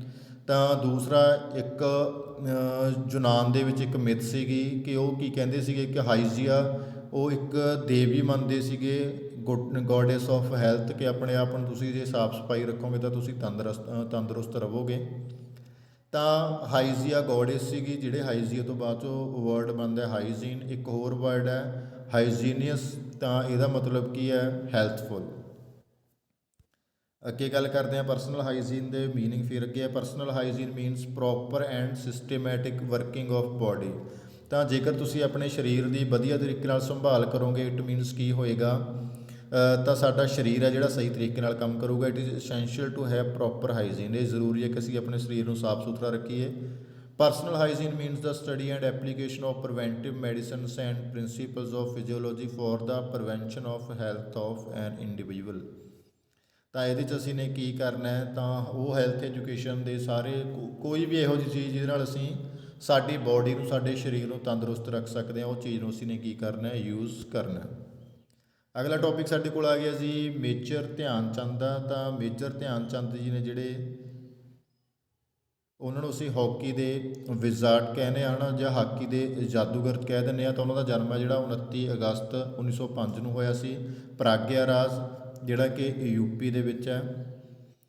ਉਹਨਾਂ ਨੇ ਜਿਹੜਾ ਸਕੋਰ ਸੀਗਾ, ਇਹਦਾ ਇੱਕ ਹੋਰ ਵੀ ਨਾਮ ਹੈਗਾ ਅਹਿਮਦਾਬਾਦ, ਸ਼ਾਇਦ ਉਹ ਵੀ ਚੈੱਕ ਕਰ ਲਿਓ ਇੱਕ ਵਾਰ, ਪ੍ਰਾਗਿਆ ਰਾਜ ਦਾ। ਤਾਂ ਧਿਆਨ ਚੰਦ ਨੇ ਜਿਹੜੇ 400 ਤੋਂ ਵੱਧ ਜਿਹੜੇ ਗੋਲ ਸੀ ਉਹ ਸਕੋਰ ਕੀਤੇ ਸੀ 1926 ਤੋਂ ਲੈ ਕੇ 1948 ਤੱਕ। ਉਹਨਾਂ ਦਾ ਜਿਹੜਾ ਚੰਦ ਨੇਮ ਸੀਗਾ ਤਾਂ ਪਿਆ ਸੀ ਕਿਉਂਕਿ ਉਹ ਡੇਲੀ ਪ੍ਰੈਕਟਿਸ ਕਰਦੇ ਸੀਗੇ ਚੰਦ ਦੀ ਰੋਸ਼ਨੀ ਦੇ ਵਿੱਚ। ਤਾਂ ਉਹਨਾਂ ਦੇ ਦੋਸਤ ਸੀ ਜਿਹੜੇ ਉਹ ਚੰਦ ਚੰਦ ਕਹਿਣ ਲੱਗ ਗਏ ਸੀਗੇ। ਉਹਨਾਂ ਦੀ ਜਿਹੜੀ ਪਹਿਲਾ ਮੈਚ ਸੀਗਾ 1926 ਦੇ ਵਿੱਚ ਨਿਊਜ਼ੀਲੈਂਡ ਦੇ ਖਿਲਾਫ ਖੇਡਿਆ ਸੀਗਾ। ਜਿਹੜਾ ਉਹਨਾਂ ਦੇ ਨਾਮ 'ਤੇ ਨੈਸ਼ਨਲ ਸਪੋਰਟਸ ਡੇ ਹੈ ਜਿਹੜਾ ਮਨਾਇਆ ਜਾਂਦਾ, ਉਹ ਮਨਾਉਣਾ ਸ਼ੁਰੂ ਕੀਤਾ ਸੀ ਆਪਾਂ ਨੇ 2012 ਦੇ ਵਿੱਚ। 1928 ਦੀਆਂ ਐਮਸਟਰਡੈਮ ਓਲੰਪਿਕ ਸੀ ਜਿਹੜੀਆਂ, ਉਹਨਾਂ ਦੇ ਵਿੱਚ ਉਹਨਾਂ ਨੇ 14 ਗੋਲ ਸੀਗੇ ਜਿਹੜੇ ਉਹ ਸਕੋਰ ਕੀਤੇ ਸੀਗੇ। ਤਾਂ ਇਹ ਸਕੋਰ ਤੋਂ ਬਾਅਦ ਉਹਨਾਂ ਨੂੰ ਆਖਿਆ ਗਿਆ ਸੀਗਾ ਦਾ ਵਿਜ਼ਾਰਡ ਆਫ ਦਾ ਹਾਕੀ ਜਾਂ ਮੈਜੀਸ਼ੀਅਨ ਆਫ ਦਾ ਹਾਕੀ ਬੋਲਿਆ ਗਿਆ ਸੀ ਉਹਨਾਂ ਨੂੰ ਐਮਸਟਰਡੈਮ ਓਲੰਪਿਕਸ ਤੋਂ ਬਾਅਦ। ਤਾਂ ਜਰਮਨ ਦਾ ਜਿਹੜਾ ਡਿਕਟੇਟਰ ਸੀਗਾ ਐਡੋਲਫ ਹਿਟਲਰ ਸੀਗਾ, ਤਾਂ ਉਹਨਾਂ ਨੇ ਮੈਚ ਦੇਖਣ ਤੋਂ ਬਾਅਦ ਬਹੁਤ ਜ਼ਿਆਦਾ ਇੰਪ੍ਰੈਸ ਹੋਏ ਸੀ ਧਿਆਨ ਚੰਦ ਤੋਂ, ਅਤੇ ਉਹਨਾਂ ਨੇ ਧਿਆਨ ਚੰਦ ਨੂੰ ਆਫਰ ਵੀ ਕੀਤਾ ਸੀਗਾ ਜਰਮਨ ਦੇ ਵੱਲੋਂ ਖੇਡਣ ਦਾ, ਜਿਹੜਾ ਕਿ ਧਿਆਨ ਚੰਦ ਜੀ ਨੇ ਠੁਕਰਾਤਾ ਸੀ। ਉਸ ਤੋਂ ਬਾਅਦ ਉਹਨਾਂ ਦਾ ਜਿਹੜਾ ਬੁੱਤ ਹੈ ਉਹ ਲੱਗਿਆ ਹੋਇਆ ਝਾਂਸੀ ਦੇ ਵਿੱਚ ਇੰਡੀਆ ਦੇ ਵਿੱਚ, ਅਤੇ ਬਿਆਨਾ ਦੇ ਵਿੱਚ ਆਸਟਰੀਆ ਦਾ ਇੱਕ ਸ਼ਹਿਰ ਹੈ ਬਿਆਨਾ, ਉਸ ਦੇ ਵਿੱਚ ਵੀ ਲੱਗਿਆ ਹੋਇਆ, ਜਿਹਦੇ 'ਚ ਉਹਨਾਂ ਨੇ ਹੱਥ ਦੇ ਵਿੱਚ 4 ਹਾਕੀਜ਼ ਫੜੀਆਂ ਹੋਈਆਂ ਨੇ। ਭਾਰਤ ਸਰਕਾਰ ਨੇ ਉਹਨਾਂ ਨੂੰ ਪਦਮ ਭੂਸ਼ਣ ਹੈ ਜਿਹੜਾ 3rd ਹਾਈਐਸਟ ਸਿਵਲੀਅਨ ਅਵਾਰਡ ਹੈ ਉਹ ਦਿੱਤਾ ਸੀ 1956 ਦੇ ਵਿੱਚ। ਉਹਨਾਂ ਦੀ ਆਟੋਬਾਇਓਗ੍ਰਾਫੀ ਜਿਹਦਾ ਨਾਮ ਗੋਲ ਹੈ ਉਹ 1952 ਦੇ ਵਿੱਚ ਛਪੀ ਸੀ। ਧਿਆਨ ਚੰਦ ਦੀ ਜਿਹੜੀ ਡੈਥ ਹੈ ਉਹ 3 ਦਸੰਬਰ 1979 ਨੂੰ ਹੋਈ ਸੀ ਕੈਂਸਰ ਦੇ ਕਾਰਨ। ਉਹਨਾਂ ਦੀ ਹੋਈ ਸੀ ਏਮਸ ਦਿੱਲੀ ਦੇ ਵਿੱਚ, ਉਹਨਾਂ ਦੀ ਜਿਹੜੀ ਡੈਥ ਹੈ ਉਹ ਹੋਈ ਸੀ। ਅਤੇ ਇਸ ਤੋਂ ਅਗਲੇ ਸਾਲ ਹੀ 1980 ਦੇ ਵਿੱਚ ਭਾਰਤੀ ਡਾਕ ਵਿਭਾਗ ਹੈ ਜਿਹੜਾ, ਉਹਨਾਂ ਨੇ ਇਹਨਾਂ ਦੇ ਨਾਮ ਦੇ ਉੱਪਰ ਇੱਕ ਸਟੈਂਪ ਵੀ ਜਾਰੀ ਕੀਤਾ ਸੀ। ਤਾਂ ਉਸ ਤੋਂ ਬਾਅਦ ਧਿਆਨ ਚੰਦ ਅਵਾਰਡ ਹੈ ਜਿਹੜਾ ਇਹ 2002 ਦੇ ਵਿੱਚ ਸਟਾਰਟ ਕੀਤਾ ਗਿਆ ਸੀ, ਉਹਦੀ ਪ੍ਰਾਈਜ਼ ਮਨੀ 10 ਲੱਖ ਹੈ। ਉਸ ਤੋਂ ਅੱਗੇ ਜੀ ਜਿਹੜਾ ਖੇਲ ਰਤਨ ਅਵਾਰਡ ਹੈ ਇਹਦਾ ਨਾਮ ਬਦਲ ਕੇ ਰਾਜੀਵ ਗਾਂਧੀ ਤੋਂ ਮੇਜਰ ਧਿਆਨ ਚੰਦ ਅਵਾਰਡ ਕਰਤਾ ਸੀਗਾ। ਇਹ ਕੀਤਾ ਕਦੋਂ ਹੈ, 6 ਅਗਸਤ 2021 ਨੂੰ, ਜਿਹਦੀ ਪ੍ਰਾਈਜ਼ ਮਨੀ ਹੈਗੀ ਹੈ ਜੀ 25 ਲੱਖ। ਭਾਰਤ ਦਾ ਸਪੋਰਟਸ ਦਾ ਸਭ ਤੋਂ ਵੱਡਾ ਅਵਾਰਡ ਹੈ ਇਹ। BBC ਨੇ ਇਹਨਾਂ ਨੂੰ ਆਖਿਆ ਸੀਗਾ hockey is equivalent of Muhammad Ali, ਕਿ ਜਿਵੇਂ ਬਾਕਸਿੰਗ ਦੇ ਵਿੱਚ ਮੁਹੰਮਦ ਅਲੀ ਹੈ ਉਸੇ ਤਰ੍ਹਾਂ ਹਾਕੀ ਦੇ ਵਿੱਚ ਸਾਡਾ ਧਿਆਨ ਚੰਦ ਹੈ। ਇੱਕ ਵਾਰੀ ਡੌਨ ਬ੍ਰੈਡਮੈਨ ਜਿਹੜਾ ਕਿ ਆਸਟ੍ਰੇਲੀਆ ਦਾ ਕ੍ਰਿਕਟ ਦਾ ਪਲੇਅਰ ਹੈ, ਉਹਨਾਂ ਨੇ ਵੀ ਇਹਦੀ ਤਾਰੀਫ ਕੀਤੀ ਸੀ। ਤਾਂ ਉਹਨਾਂ ਨੇ ਆਖਿਆ ਸੀਗਾ ਕਿ ਜਿਵੇਂ ਅਸੀਂ ਕ੍ਰਿਕਟ ਦੇ ਵਿੱਚ ਸਕੋਰ ਕਰਦੇ ਹਾਂ, ਤੁਸੀਂ ਇਸ ਤਰ੍ਹਾਂ ਹਾਕੀ ਦੇ ਵਿੱਚ ਗੋਲ ਕਰਦੇ ਹੋ। ਨੈਕਸਟ ਟੌਪਿਕ 'ਤੇ ਚੱਲਦੇ ਹਾਂ ਜੀ। ਸਾਡਾ ਨੈਸ਼ਨਲ ਫਲੈਗ ਹੈ। ਤਾਂ ਨੈਸ਼ਨਲ ਫਲੈਗ ਹੈ ਜਿਹੜਾ ਸਾਡਾ ਉਹ 22 ਜੁਲਾਈ 1947 ਨੂੰ ਅਪਣਾਇਆ ਗਿਆ ਸੀ। ਪਹਿਲੀ ਵਾਰ ਇਹ 15 ਅਗਸਤ 1947 ਨੂੰ ਲਾਲ ਕਿਲ੍ਹੇ 'ਤੇ ਚੜ੍ਹਾਇਆ ਗਿਆ ਸੀ।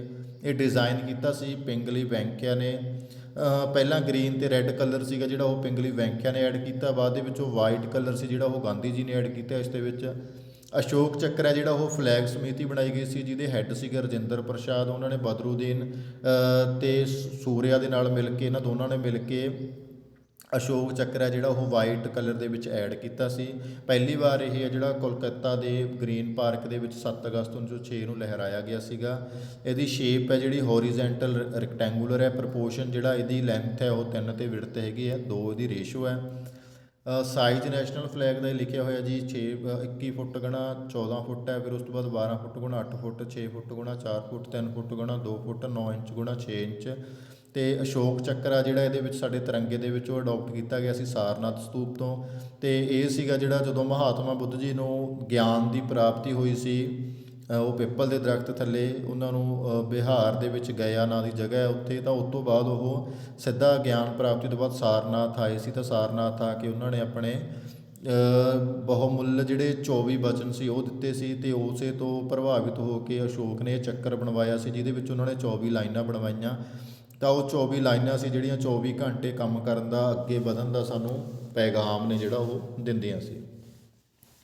ਅਗਲਾ ਸਾਡੇ ਕੋਲ ਟੌਪਿਕ ਹੈਗਾ ਜੀ ਰਾਸ਼ਟਰੀ ਗਾਨ। ਰਾਸ਼ਟਰੀ ਗਾਨ ਹੈ ਜਿਹੜਾ ਇਹ ਪਹਿਲੀ ਵਾਰੀ 27 ਦਸੰਬਰ 1911 ਨੂੰ ਰਵਿੰਦਰਨਾਥ ਟੈਗੋਰ ਜੀ ਨੇ ਕਿੰਗ ਜਾਰਜ ਦੇ ਆਉਣ 'ਤੇ ਕਲਕੱਤਾ ਵਿੱਚ ਗਾਇਆ ਸੀਗਾ। ਰਾਸ਼ਟਰੀ ਗਾਨ ਸਾਡਾ ਹੈਗਾ ਜੀ ਜਨ ਗਣ ਮਨ। ਤਾਂ 26 ਜਨਵਰੀ 1950 ਨੂੰ ਇਹਨੂੰ ਅਸੀਂ ਨੇ ਅਪਣਾ ਲਿਆ ਸੀਗਾ। ਤਾਂ ਸਮਾਂ ਹੈ ਜਿਹੜਾ ਇਹਦਾ 48 ਤੋਂ 52 ਸੈਕਿੰਡ ਦਾ। ਸੰਖੇਪ ਪਾਠ ਹੈ ਜਿਹੜਾ ਇਹਦਾ ਅਸੀਂ ਉਹ ਕਰਦੇ ਹਾਂ 20 ਇੱਕ ਵਾਰ ਇਹ ਵੀ ਕ੍ਰੋਸ ਚੈੱਕ ਕਰ ਲੈਣਾ, 26 ਜਨਵਰੀ ਦੀ ਜਗ੍ਹਾ ਮੇਰਾ ਖਿਆਲ ਹੈ 24 ਜਨਵਰੀ 1950 ਨੂੰ ਅਸੀਂ ਅਪਣਾਇਆ ਸੀ ਇਸ ਨੂੰ, ਅਤੇ 26 ਜਨਵਰੀ ਨੂੰ ਸ਼ਾਇਦ ਪਹਿਲੀ ਵਾਰ ਗਾਇਆ ਗਿਆ ਸੀ। ਇਹਦਾ ਜਿਹੜਾ ਸਮਾਂ ਹੈਗਾ ਉਹ ਹੈਗਾ 48 ਤੋਂ 52 ਸੈਕਿੰਡ ਦਾ। ਸੰਖੇਪ ਪਾਠ ਅਸੀਂ ਇਹਨਾਂ ਦਾ ਸਾਡੇ ਰਾਸ਼ਟਰੀ ਗਾਨ ਦਾ ਕਰ ਸਕਦੇ ਹਾਂ 20 ਸੈਕਿੰਡ ਦੇ ਵਿੱਚ। ਤਾਂ ਇਹਦੇ ਕੋਲ 5 ਪੈਰੇ ਨੇ, ਅਤੇ ਪਹਿਲਾ ਪੈਰਾ ਜਿਹੜਾ ਉਹ ਸਾਡੇ ਆਰਮਡ ਫੋਰਸ ਦੇ ਦੁਆਰਾ ਅਪਣਾਇਆ ਗਿਆ। ਤਾਂ ਇਹਨੂੰ ਇੰਗਲਿਸ਼ ਦੇ ਵਿੱਚ ਟਰਾਂਸਲੇਟ ਵੀ ਰਵਿੰਦਰ ਨਾਥ ਟੈਗੋਰ ਜੀ ਨੇ ਕੀਤਾ ਸੀਗਾ, ਅਤੇ ਇਹਦੀ ਕੰਪੋਜੀਸ਼ਨ ਹੈ ਜਿਹੜੀ ਉਹ ਵੀ ਉਹਨਾਂ ਨੇ ਤਿਆਰ ਕੀਤੀ ਸੀ ਰਵਿੰਦਰ ਨਾਥ ਟੈਗੋਰ ਜੀ ਨੇ। ਓਰੀਜਨਲੀ ਇਹ ਬੰਗਾਲੀ ਦੇ ਵਿੱਚ ਲਿਖਿਆ ਗਿਆ ਸੀਗਾ। ਉਸ ਤੋਂ ਬਾਅਦ ਜਿਹੜੇ ਉਹਦੇ ਆਪਣੇ ਨੈਸ਼ਨਲ ਐਂਥਮ ਦੇ ਵਿੱਚ ਜਗ੍ਹਾ ਦਾ ਵਰਣਨ ਕੀਤਾ ਹੋਇਆ, ਜਿਵੇਂ ਪੰਜਾਬ, ਸਿੰਧ, ਗੁਜਰਾਤ, ਮਰਾਠਾ, ਦਰਾਵਿੜ, ਉਤਕਲ, ਬੰਗਾ।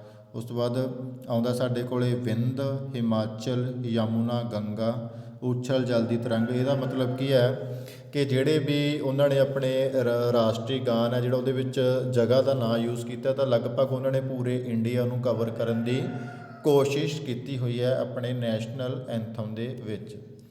ਅੱਗੇ ਅਸੀਂ ਗੱਲ ਕਰਦੇ ਹਾਂ ਜੀ ਰਾਸ਼ਟਰੀ ਗੀਤ ਦੀ। ਰਾਸ਼ਟਰੀ ਗੀਤ ਹੈ ਜਿਹੜਾ ਸਾਡਾ ਉਹ ਹੈਗਾ ਜੀ ਵੰਦੇ ਮਾਤਰਮ। ਵੰਦੇ ਮਾਤਰਮ ਹੈ ਜਿਹੜਾ ਬੰਕਿਮ ਚੰਦਰ ਚੈਟਰਜੀ ਜੀ ਨੇ ਲਿਖਿਆ ਸੀ 1882 ਦੇ ਵਿੱਚ। ਉਹਨਾਂ ਨੇ ਇੱਕ ਨਾਵਲ ਲਿਖਿਆ ਸੀਗਾ, ਅਤੇ ਨਾਵਲ ਦਾ ਨਾਮ ਹੈਗਾ ਸੀ ਆਨੰਦ ਮੱਠ। ਤਾਂ ਆਨੰਦ ਮੱਠ ਦੇ ਵਿੱਚ ਉਹਨਾਂ ਨੇ ਇਹ ਜਿਹੜਾ ਗੀਤ ਸੀਗਾ ਉਹ ਲਿਖਿਆ ਸੀ। ਪਹਿਲੀ ਵਾਰੀ ਇਹਨੂੰ 1896 ਦੇ ਵਿੱਚ ਗਾਇਆ ਗਿਆ ਸੀਗਾ। 24 ਜਨਵਰੀ 1950 ਨੂੰ ਇਹਨੂੰ ਰਾਸ਼ਟਰੀ ਰਾਸ਼ਟਰੀ ਗਾਣ ਹੈ ਜਿਹੜਾ ਜਨ ਗਣ ਮਨ, ਉਹਦੇ ਨਾਲ ਹੀ ਉਹਦੇ ਬਰਾਬਰ ਦਾ ਦਰਜਾ ਦੇ ਕੇ ਬਣਾਇਆ ਗਿਆ ਸੀ, ਅਤੇ ਇਹਨੂੰ ਰਿਪਬਲਿਕ ਸੌਂਗ ਆਫ ਇੰਡੀਆ ਆਖਿਆ ਗਿਆ ਸੀ ਰਜਿੰਦਰ ਪ੍ਰਸਾਦ ਜੀ ਦੇ ਦੁਆਰਾ। ਇਹਦੇ ਟੋਟਲ 6 ਪੈਰੇ ਨੇ, ਅਤੇ ਇਹਨੂੰ ਗਾਉਣ ਦਾ ਸਮਾਂ ਜਿਹੜਾ ਉਹ 1 ਮਿੰਟ ਤੋਂ ਲੈ ਕੇ 9 ਸਕਿੰਟ ਤੱਕ ਦਾ। ਇਹਦਾ ਸੰਗੀਤ ਹੈ ਜਿਹੜਾ ਉਹ ਰਵਿੰਦਰ ਨਾਥ ਟੈਗੋਰ ਜੀ ਨੇ ਦਿੱਤਾ ਸੀ। ਰਵਿੰਦਰ ਨਾਥ ਟੈਗੋਰ ਜੀ ਨੇ, ਯਾਦ ਰੱਖਿਓ, ਇਹਨਾਂ ਨੇ ਇੱਕ ਹੋਰ ਦੇਸ਼ ਦਾ ਨੈਸ਼ਨਲ ਐਂਥਮ ਹੈ ਜਿਹੜਾ ਉਹ ਵੀ ਲਿਖਿਆ ਸੀਗਾ। ਉਹ ਹੈਗਾ ਸੀਗਾ ਸਾਡਾ ਬੰਗਲਾਦੇਸ਼ ਦਾ ਹਮਾਰਾ ਸੋਹਣਾ ਬੰਗਲਾ, ਉਹ ਵੀ ਰਵਿੰਦਰ ਨਾਥ ਟੈਗੋਰ ਜੀ ਦਾ ਲਿਖਿਆ ਹੋਇਆ। ਅੱਗੇ ਸਾਡੇ ਕੋਲੇ ਆ ਗਿਆ ਜੀ ਕਿਲ੍ਹਾ ਰਾਏਪੁਰ। ਕਿਲ੍ਹਾ ਰਾਏਪੁਰ ਦੀਆਂ ਖੇਡਾਂ ਦਾ ਜਨਮ ਹੈ ਜਿਹੜਾ 1933 ਦੇ ਵਿੱਚ ਜਲੰਧਰ ਵਿਖੇ ਹੋਏ ਹਾਕੀ ਟੂਰਨਾਮੈਂਟ ਤੋਂ ਬਾਅਦ ਹੋਇਆ। ਪਿੰਡ ਕਿਲ੍ਹਾਪੁਰ ਰਾਏ ਦੇ ਵਾਸੀਆਂ ਨੇ 1933 ਵਿੱਚ ਗਰੇਵਾਲ ਸਪੋਰਟਸ ਐਸੋਸੀਏਸ਼ਨ ਦਾ ਗਠਨ ਕੀਤਾ। 1934 ਵਿੱਚ ਬੈਲ ਗੱਡੀਆਂ ਦੀਆਂ ਦੌੜਾਂ ਸ਼ੁਰੂ ਹੁੰਦੀਆਂ ਨੇ। ਇਸੇ ਖੇਡ ਮੇਲੇ ਵਿੱਚ ਹਾਕੀ ਦੀ ਜੇਤੂ ਟੀਮ ਨੂੰ ਭਗਵੰਤ ਸਿੰਘ ਮੈਮੋਰੀਅਲ ਟਰਾਫੀ ਦਿੱਤੀ ਜਾਂਦੀ ਹੈ, ਜਿਹੜੀ ਕਿ 1964 ਵਿੱਚ ਪ੍ਰਹਲਾਦ ਸਿੰਘ ਗਰੇਵਾਲ ਨੇ ਆਪਣੇ ਸਪੁੱਤਰ ਭਗਵੰਤ ਸਿੰਘ ਦੀ ਯਾਦ ਨੂੰ ਸਮਰਪਿਤ ਕੀਤੀ, ਅਤੇ 100 ਤੋਲੇ ਸ਼ੁੱਧ ਸੋਨੇ ਦਾ ਕੱਪ ਹਾਕੀ ਟੂਰਨਾਮੈਂਟ ਲਈ ਦਾਨ ਦਿੱਤਾ। ਅੱਗੇ ਕਬੱਡੀ ਦੇ ਮੈਚ ਦੇ ਦੌਰਾਨ ਕਮੈਂਟਰੀ ਦਾ ਮੁੱਢਾ ਜਿਹੜਾ ਸਰਦਾਰ ਜੋਗਿੰਦਰ ਸਿੰਘ PTI ਜੀ ਨੇ ਬੰਨ੍ਹਿਆ ਸੀਗਾ ਇੱਥੋਂ ਹੀ। ਤਾਂ ਜਿਹੜੀ ਅੱਜ ਕੱਲ੍ਹ ਅਸੀਂ ਕਬੱਡੀ ਦੇ ਵਿੱਚ ਕਮੈਂਟਰੀ ਦੇਖਦੇ ਹਾਂ, ਉਹਨਾਂ ਦਾ ਆਗਾਜ਼ ਹੈ ਜਿਹੜਾ ਉਹਨਾਂ ਦਾ ਸ਼ੁਰੂਆਤ ਹੈ ਉਹ ਵੀ ਕਿਲ੍ਹਾ ਰਾਏਪੁਰ ਦੀਆਂ ਖੇਡਾਂ ਨਾਲ ਜੁੜੀ ਹੋਈ ਹੈ। ਅੱਗੇ ਆਈ ਸਾਡੇ ਕੋਲ ਗਰੇਵਾਲ ਸਪੋਰਟਸ ਐਸੋਸੀਏਸ਼ਨ ਦੁਆਰਾ ਪਹਿਲੀ ਵਾਰੀ 1950 ਵਿੱਚ ਲੁਧਿਆਣਾ ਬਨਾਮ ਸਿੱਧਵਾਂ ਵਿਚਕਾਰ ਕੁੜੀਆਂ ਦਾ ਹਾਕੀ ਮੈਚ ਕਰਵਾਇਆ ਗਿਆ, ਅਤੇ ਇਸ ਖੇਡ ਮੇਲੇ ਵਿੱਚ ਕੁੜੀਆਂ ਦੇ ਭਾਗ ਲੈਣ ਦੇ ਕਈ ਤਰ੍ਹਾਂ ਦੀਆਂ ਮੁਸ਼ਕਲਾਂ ਬਾਵਜੂਦ 1953 'ਚ ਸੰਪੂਰਨ ਤੌਰ 'ਤੇ ਕੁੜੀਆਂ ਦੀਆਂ ਖੇਡਾਂ ਸੀ ਜਿਹੜੀਆਂ ਉਹ ਸ਼ੁਰੂ ਕੀਤੀਆਂ ਗਈਆਂ। ਅੱਗੇ ਕਿਲ੍ਹਾ ਰਾਏਪੁਰ ਦਾ ਖੇਡ ਮੇਲਾ ਜਿਹੜਾ ਪੰਜਾਬ ਦੇ ਪੇਂਡੂ ਖੇਡ ਮੇਲਿਆਂ ਵਿੱਚ ਰੀੜ੍ਹ ਦੀ ਹੱਡੀ ਦਾ ਕੰਮ ਕਰਦਾ। ਬੈਲ ਗੱਡੀਆਂ ਦੀਆਂ ਦੌੜਾਂ ਨੇ ਜਿਹੜੀਆਂ ਉਹ 4 ਬੈਲ ਗੱਡੀਆਂ ਇਕੱਠੀਆਂ ਭਜਾਉਣ ਦੀ ਪਿਰਤ ਕਿਲ੍ਹਾ ਰਾਏਪੁਰ ਦੇ ਖੇਡ ਮੈਦਾਨ ਤੋਂ ਬਾਬਾ ਬਖਸ਼ੀਸ਼ ਸਿੰਘ ਨੇ ਤੋਰੀ। ਬਾਬਾ ਬਖਸ਼ੀਸ਼ ਸਿੰਘ ਸੀ ਜਿਹੜੇ ਆਪਣੇ ਸਮੇਂ ਦਾ ਮਸ਼ਹੂਰ ਬੈਲ ਗੱਡੀ ਚਾਲਕ ਸੀ। ਉਹਨਾਂ ਨੇ ਲਗਾਤਾਰ 3 ਦਹਾਕਿਆਂ ਤੋਂ ਵੱਧ ਆਪਣੀ ਜਿੱਤ ਦਾ ਚਾਬਕ ਹਵਾ ਵਿੱਚ ਲਹਿਰਾਇਆ। ਬਾਬਾ ਬਖਸ਼ੀਸ਼ ਜੀ ਜਿਹੜੇ ਉਹ ਅਕਤੂਬਰ 1999 ਨੂੰ ਇਸ ਦੁਨੀਆ ਨੂੰ ਅਲਵਿਦਾ ਆਖ ਕੇ ਗਰੇਵਾਲ ਸਪੋਰਟਸ ਐਸੋਸੀਏਸ਼ਨ ਨੇ ਉਹਨਾਂ ਦੀ ਯਾਦ ਨੂੰ ਸਮਰਪਿਤ 10 ਤੋਲੇ ਸੋਨੇ ਦਾ ਕੱਪ ਸੀ ਜਿਹੜਾ ਜੇਤੂ ਬੈਲ ਗੱਡੀ ਚਾਲਕ ਨੂੰ ਦੇਣ ਲਈ ਬਣਾਇਆ। ਅੱਗੇ ਅਸੀਂ ਗੱਲ ਕਰਦੇ ਹਾਂ ਜੀ ਅਭਿਨਵ ਬਿੰਦਰਾ ਜੀ ਦੀ। ਅਭਿਨਵ ਬਿੰਦਰਾ ਜਿਨ੍ਹਾਂ ਨੂੰ ਗੋਲਡਨ ਬੁਆਏ ਆਖਿਆ ਜਾਂਦਾ, ਜਿਨ੍ਹਾਂ ਨੇ ਬੀਜ਼ਿੰਗ ਓਲੰਪਿਕਸ ਦੇ ਵਿੱਚ ਸੋਨੇ ਦਾ ਤਗਮਾ ਜਿੱਤਿਆ ਸੀਗਾ। ਤਾਂ ਇਹਨਾਂ ਦਾ ਜਨਮ ਹੈ ਜਿਹੜਾ ਉਹ SAS ਨਗਰ ਮੋਹਾਲੀ ਦੇ ਕਸਬਾ ਜੀਰਕਪੁਰ ਵਿਖੇ ਹੋਇਆ। ਇੱਕ ਸਿੱਖ ਪਰਿਵਾਰ ਸੀ, ਅਤੇ 28 ਸਤੰਬਰ 1982 ਨੂੰ ਇਹਨਾਂ ਦੇ ਪਿਤਾ ਦਾ ਨਾਮ ਹੈਗਾ ਅਪਜੀਤ, ਮਾਤਾ ਦਾ ਨਾਮ ਹੈਗਾ ਸ਼੍ਰੀਮਤੀ ਬਬਲੀ ਇੰਦਰਾ। ਉਹਨਾਂ ਦੇ ਘਰ ਇਹਨਾਂ ਦਾ ਜਨਮ ਹੈ ਜਿਹੜਾ ਉਹ ਹੋਇਆ। ਤਾਂ 15 ਸਾਲ ਦੀ ਉਮਰ ਦੇ ਵਿੱਚ ਇਹ 1998 ਦੀਆਂ ਕਾਮਨਵੈਲਥ ਗੇਮ ਜਿਹੜੀਆਂ ਕੁਆਲਾਲੰਪੁਰ ਹੋਈਆਂ ਸੀ ਉਹਦੇ ਵਿੱਚ ਭਾਗ ਲੈਣ ਵਾਲੇ ਸਭ ਤੋਂ ਛੋਟੀ ਉਮਰ ਦੇ ਖਿਡਾਰੀ ਸੀਗੇ। ਉਸੇ ਤਰ੍ਹਾਂ 2000 ਦੀਆਂ ਜਿਹੜੀਆਂ ਸਿਡਨੀ 'ਚ ਓਲੰਪਿਕਸ ਹੋਈਆਂ ਸੀ ਉਸ ਵੀ ਇਹ ਸਭ ਤੋਂ ਛੋਟੀ ਉਮਰ ਦੇ ਖਿਡਾਰੀ ਸੀ ਭਾਗ ਲੈਣ ਵਾਲੇ। ਹਾਲਾਂਕਿ ਇਹਨਾਂ ਦੋਨਾਂ ਦੇ ਵਿੱਚ ਉਹਨਾਂ ਨੂੰ ਮੈਡਲ ਕੋਈ ਨਹੀਂ ਸੀ ਮਿਲਿਆ। ਤਾਂ 2004 ਦੀਆਂ ਏਥਨਜ਼ ਓਲੰਪਿਕਸ 'ਚ ਅਭਿਨਵ ਬਿੰਦਰਾ ਨੇ ਫਿਰ ਭਾਗ ਲਿਆ ਸੀਗਾ। 6 ਦੇ ਵਿੱਚ ਪਹਿਲੀ ਵਾਰੀ ਉਹਨਾਂ ਦਾ ਜਿਹੜਾ ਵਿਸ਼ਵ ਚੈਂਪੀਅਨ ਬਣਦੇ ਨੇ ਉਹ ਜਗਰੀਬ ਵਿਖੇ। ਅਤੇ ਉਸ ਤੋਂ ਬਾਅਦ 2008 ਦੀਆਂ ਜਿਹੜੀਆਂ ਓਲੰਪਿਕ ਖੇਡਾਂ ਨੇ ਉਹ ਬੀਜ਼ਿੰਗ 'ਚ ਉਹਨਾਂ ਦਾ ਸੋਨ ਤਗਮਾ ਆਉਂਦਾ 2008 ਦੀਆਂ ਓਲੰਪਿਕ ਦਾ 10 ਮੀਟਰ ਏਅਰ ਰਾਈਫਲ ਦੇ ਵਿੱਚ। ਉਸ ਤੋਂ ਅੱਗੇ 2018 ਦੇ ਵਿੱਚ ਉਹਨਾਂ ਨੂੰ ISSF ਹੈ ਜਿਹੜੀ ਇੰਟਰਨੈਸ਼ਨਲ ਸਪੋਰਟਸ ਸ਼ੂਟਿੰਗ ਫੈਡਰੇਸ਼ਨ ਹੈ ਉਹਦੇ ਦੁਆਰਾ ਹਾਈਐਸਟ ਆਨਰ ਦਿੱਤਾ ਜਾਂਦਾ ਬਲੂ ਕ੍ਰਾਸ। ਉਹ ਆਟੋਬਾਇਓਗ੍ਰਾਫੀ ਲਿਖਦੇ ਨੇ ਆਪਣੀ, a shot at history my obsessive journey to Olympic gold. ਉਸ ਤੋਂ ਅੱਗੇ ਕਾਮਨਵੈਲਥ ਨੇ ਜਿਹੜੀਆਂ ਉਹਦੇ 'ਚ 4 ਗੋਲਡ 2 ਸਿਲਵਰ ਤੇ 1 ਬ੍ਰਾਊਨਜ਼ ਮੈਡਲ ਹੈ। ਜਿਹੜੀਆਂ ਏਸ਼ੀਅਨ ਨੇ ਉਹਦੇ ਵਿੱਚ 2 ਬ੍ਰਾਊਨਜ਼ 1 ਸਿਲਵਰ ਹੈ। ਓਲੰਪਿਕਸ ਦੇ ਵਿੱਚ 2008 ਦੇ ਵਿੱਚ 1 ਗੋਲਡ ਮੈਡਲ ਹੈ। ਉਹ 2016 ਦੀ ਓਲੰਪਿਕਸ ਵੀ ਖੇਡੇ ਸੀਗੇ, ਉਸ ਤੋਂ ਬਾਅਦ ਰਿਟਾਇਰਮੈਂਟ ਲਈ ਹੈ ਉਹਨਾਂ ਨੇ, ਅਤੇ 2016 ਦੀਆਂ ਓਲੰਪਿਕਸ ਦੇ ਵਿੱਚ ਉਹਨਾਂ ਦਾ ਚੌਥਾ ਸਥਾਨ ਰਿਹਾ ਸੀ। 2000 ਦੇ ਵਿੱਚ ਉਹਨਾਂ ਨੂੰ ਅਰਜਨ ਅਵਾਰਡ ਦਿੱਤਾ ਗਿਆ। 2002 ਦੇ ਵਿੱਚ ਉਹਨਾਂ ਨੂੰ ਰਾਜੀਵ ਗਾਂਧੀ ਖੇਲ ਰਤਨ ਅਵਾਰਡ ਹੈ ਜਿਹੜਾ ਉਹ ਦਿੱਤਾ ਗਿਆ। 2009 ਦੇ ਵਿੱਚ ਉਹਨਾਂ ਨੂੰ ਪਦਮ ਭੂਸ਼ਣ ਦਿੱਤਾ ਗਿਆ, ਉਹਨਾਂ ਨੂੰ ਗੋਲਡਨ ਬੁਆਏ ਆਖਿਆ ਜਾਂਦਾ ਜੀ। ਅਤੇ ਅਭਿਨਵ ਬਿੰਦਰਾ ਫਾਊਂਡੇਸ਼ਨ ਹੈ ਜਿਹੜੀ ਉਹਨਾਂ ਦੇ ਨਾਮ 'ਤੇ ਉਹ ਵੀ ਸ਼ੁਰੂ ਕੀਤੀ ਗਈ ਹੈ। ਅੱਗੇ ਅਸੀਂ ਗੱਲ ਕਰਦੇ ਹਾਂ ਜੀ scouting and guiding. Scout word ਹੈ ਜਿਹੜਾ ਉਹ ਮੁੰਡਿਆਂ ਲਈ ਯੂਜ਼ ਕੀਤਾ ਜਾਂਦਾ, ਅਤੇ ਗਾਈਡ ਵਰਡ ਹੈ ਜਿਹੜਾ ਉਹ ਕੁੜੀਆਂ ਦੇ ਲਈ ਯੂਜ਼ ਕੀਤਾ ਜਾਂਦਾ। ਤਾਂ ਪਹਿਲੀ ਵਾਰੀ 1907 ਦੇ ਵਿੱਚ ਲਾਰਡ ਬੇਡਨ ਪਾਵਲ ਨੇ ਬਰਾਊਨ ਸੀ ਨਾਂ ਦੇ ਟਾਪੂ 'ਤੇ ਇਹ ਲਹਿਰ ਸੀ ਜਿਹੜੀ ਇਹ ਸ਼ੁਰੂ ਕੀਤੀ ਸੀ। ਇਹਦਾ ਉਦੇਸ਼ ਸੀਗਾ ਭਾਈਚਾਰੇ ਨੂੰ ਵਧਾਉਣਾ, ਧਰਮ ਨਿਰਪੱਖ ਕਰਨਾ ਲੋਕਾਂ ਨੂੰ, ਅਤੇ ਈਰਖਾ ਲੋਕਾਂ ਦੇ ਵਿੱਚ ਜਿਹੜੀ ਜੈਲਸੀ ਹੈ ਉਸ ਨੂੰ ਖਤਮ ਕਰਨਾ। ਫਿਰ 1908 ਦੇ ਵਿੱਚ ਉਹ ਕਿਤਾਬ ਲਿਖਦੇ ਨੇ ਇੱਕ ਸਕਾਊਟ ਫॉर ਬॉयਜ਼, ਅਤੇ ਇੱਕ ਪਰਚਾ ਕੱਢਣਾ ਸ਼ੁਰੂ ਕਰਦੇ ਨੇ ਦਾ ਸਕਾਊਟ। ਫਿਰ ਉਹਨਾਂ ਨੇ ਇੱਕ ਕਿਤਾਬ ਅੱਗੇ ਲਿਖੀ ਹੈ ਦਾ ਵੋਲਫ ਕਬ ਹੈਂਡਬੁੱਕ 7 ਤੋਂ 12 ਸਾਲ ਦੇ ਮੁੰਡਿਆਂ ਦੇ ਲਈ। ਫਿਰ ਰੋਵਰਿੰਗ ਟੂ ਸਕਸੈਸ ਲਿਖੀ ਹੈ ਜਿਹਦਾ ਮਤਲਬ ਸਰਵਿਸ ਟੂ ਹਿਊਮੈਨਿਟੀ ਸੀ, ਅਤੇ ਸ਼ਾਇਦ ਇਹ ਜੰਗ ਬॉय ਗਰਲਸ ਦੇ ਲਈ ਇਹਨਾਂ ਨੇ ਕਿਤਾਬ ਲਿਖੀ ਸੀ। 1909 ਦੇ ਵਿੱਚ ਉਹਨਾਂ ਨੇ ਕ੍ਰਿਸਟਲ ਪੈਲੇਸ 'ਚ ਰੈਲੀ ਕੀਤੀ ਸੀ। 1909 ਦੇ ਵਿੱਚ ਭਾਰਤ 'ਚ ਪਹਿਲਾ ਟਰੂਪ ਬਿਸ਼ਪ ਕਾਟਨ ਸਕੂਲ ਦੇ ਵਿੱਚ TH ਬੇਕਰ ਨੇ ਸ਼ੁਰੂ ਕੀਤਾ ਸੀ। 1918 ਦੇ ਵਿੱਚ guiding for girls lady Baden Powell ਨੇ ਸ਼ੁਰੂ ਕੀਤਾ ਸੀ। 1937 'ਚ ਭਾਰਤ 'ਚ ਰੈਲੀ ਹੈ ਜਿਹੜੀ ਦੋਨਾਂ ਨੇ ਮਿਲ ਕੇ ਲਾਰਡ ਬੇਡਨ ਪਾਵਲ ਅਤੇ ਲੇਡੀ ਬੇਡਨ ਪਾਵਲ ਨੇ ਦਿੱਲੀ 'ਚ ਕੀਤੀ ਸੀ।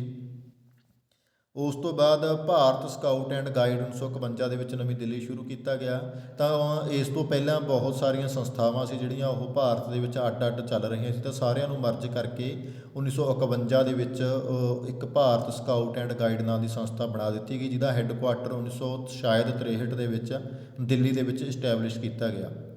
ਗੁੱਡ ਟਰਨ ਨੋਟ ਹੈ ਜੀ ਜਿਹੜੀ ਇਹ ਹੈਗਾ ਕਿ ਜਦੋਂ ਵੀ ਇੱਕ ਸਕਾਊਟ ਹੈ ਜਿਹੜਾ ਸਵੇਰੇ ਉੱਠਦਾ ਹੈ ਉਹ ਤਾਂ ਸਵੇਰੇ ਉੱਠਣ ਸਾਰ ਉਹ ਇੱਕ ਗੰਢ ਬੰਨ੍ਹਦਾ ਹੈ, ਅਤੇ ਉਹ ਇਹ ਪ੍ਰਣ ਲੈਂਦਾ ਕਿ ਸ਼ਾਮ ਆਉਣ ਤੱਕ ਜਦੋਂ ਉਹ ਕੋਈ ਚੰਗਾ ਕੰਮ ਕਰੂਗਾ ਉਸ ਤੋਂ ਬਾਅਦ ਉਸ ਨੋਟ ਨੂੰ ਉਹ ਓਪਨ ਕਰੇਗਾ।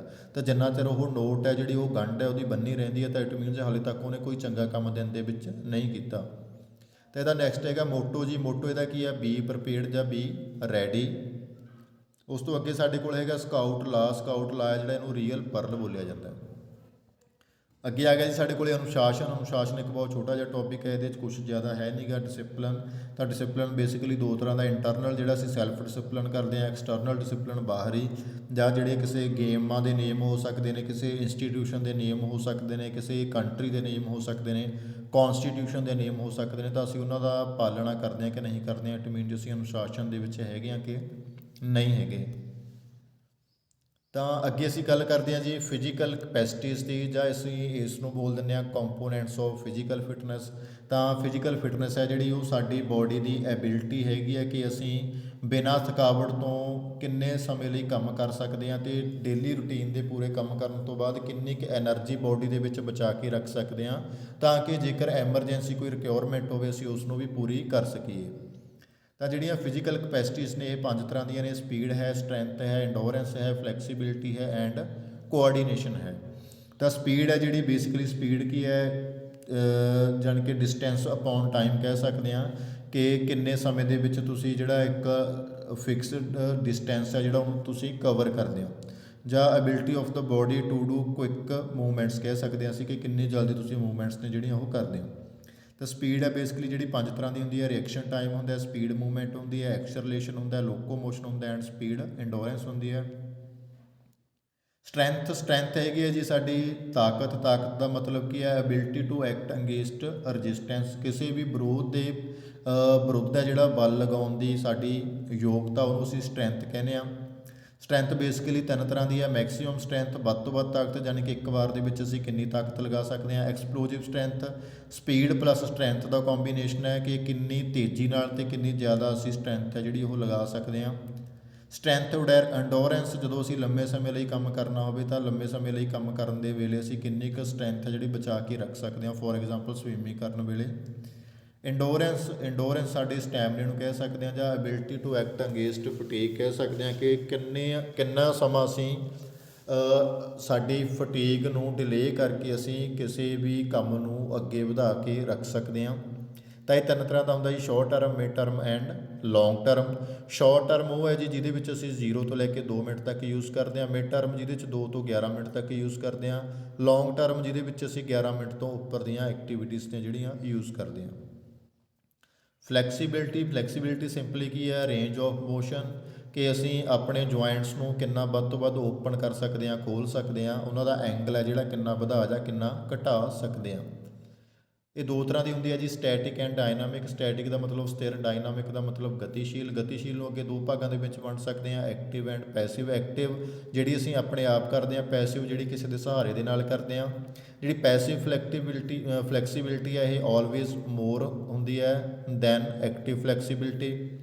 ਲਾਸਟ ਸਾਡੇ ਕੋਲ ਹੈਗਾ ਜੀ ਕੋਆਰਡੀਨੇਟਿਵ ਐਬਿਲਿਟੀਜ਼ ਸਾਡੀਆਂ ਹੁੰਦੀਆਂ ਨੇ ਉਹ ਐਬਿਲਿਟੀਜ਼ ਜਿਹਦੇ ਵਿੱਚ ਸਾਡੇ brain and muscles the combination ਦੀ ਗੱਲ ਕਰਦੇ ਹਾਂ। ਡਿਫਰੈਂਸ਼ੀਅਲ ਐਬਿਲਿਟੀ ਹੈਗੀ ਹੈ, ਓਰੀਐਂਟੇਸ਼ਨਲ ਐਬਿਲਿਟੀ ਹੈਗੀ ਹੈ, ਕਪਲਿੰਗ ਐਬਿਲਿਟੀ ਹੈ, ਰਿਐਕਸ਼ਨ ਐਬਿਲਿਟੀ ਹੈ, ਬੈਲੈਂਸ ਐਬਿਲਿਟੀ ਹੈ, ਰਿਦਮ ਐਬਿਲਿਟੀ ਹੈ ਐਂਡ ਅਡੈਪਟੇਸ਼ਨ ਐਬਿਲਿਟੀ ਹੈ। ਤਾਂ ਇਹ ਸੀਗਾ ਸਾਡਾ ਅੱਜ ਦਾ ਪੂਰਾ ਲੈਕਚਰ। ਇਹਦੇ ਵਿੱਚ ਅਸੀਂ ਇੱਕ ਥੋੜ੍ਹਾ ਜਿਹਾ ਪਿੱਛੇ ਜਾ ਕੇ ਚੀਜ਼ ਡਿਸਕਸ ਕਰ ਲਈਏ। ਤਾਂ ਇਹ ਅਸੀਂ ਨੇ ਕੰਪੋਨੈਂਟਸ ਆਫ ਬੈਲੈਂਸ ਡਾਈਟ ਸੀ ਜਿਹੜੇ ਪੜ੍ਹ ਲਏ ਸੀ। ਇਹਦੇ 'ਚ ਇੱਕ ਤਾਂ ਇਹ ਯਾਦ ਰੱਖਿਓ ਤੁਸੀਂ ਕਿ ਇਹਨਾਂ ਦਾ ਜੇ ਪ੍ਰਪੋਰਸ਼ਨ ਪੁੱਛ ਲਿਆ ਜਾਵੇ ਕਾਰਬੋਹਾਈਡਰੇਟ, ਪ੍ਰੋਟੀਨ ਅਤੇ ਫੈਟ ਦਾ ਆਪਸ ਦੇ ਵਿੱਚ, ਤਾਂ ਕਾਰਬੋਹਾਈਡਰੇਟ ਸਾਨੂੰ ਸਭ ਤੋਂ ਜ਼ਿਆਦਾ ਚਾਹੀਦੇ ਨੇ। ਅਪਰੋਕਸੀਮੇਟਲੀ ਜਿਹੜੇ ਕਾਰਬੋਹਾਈਡਰੇਟਸ ਨੇ ਸਾਨੂੰ ਉਹ ਚਾਹੀਦੇ ਨੇ 60%। ਅਤੇ ਜੇਕਰ ਅਸੀਂ ਗੱਲ ਕਰਦੇ ਹਾਂ ਪ੍ਰੋਟੀਨ ਦੀ, ਤਾਂ ਪ੍ਰੋਟੀਨ ਹੈ ਸਾਨੂੰ ਉਹ ਚਾਹੀਦੇ ਨੇ ਜੀ 20%, ਅਤੇ ਜਿਹੜੀ ਫੈਟ ਹੈ ਉਹ ਵੀ ਸਾਨੂੰ ਕਿੰਨੀ ਚਾਹੀਦੀ ਹੈ 20%।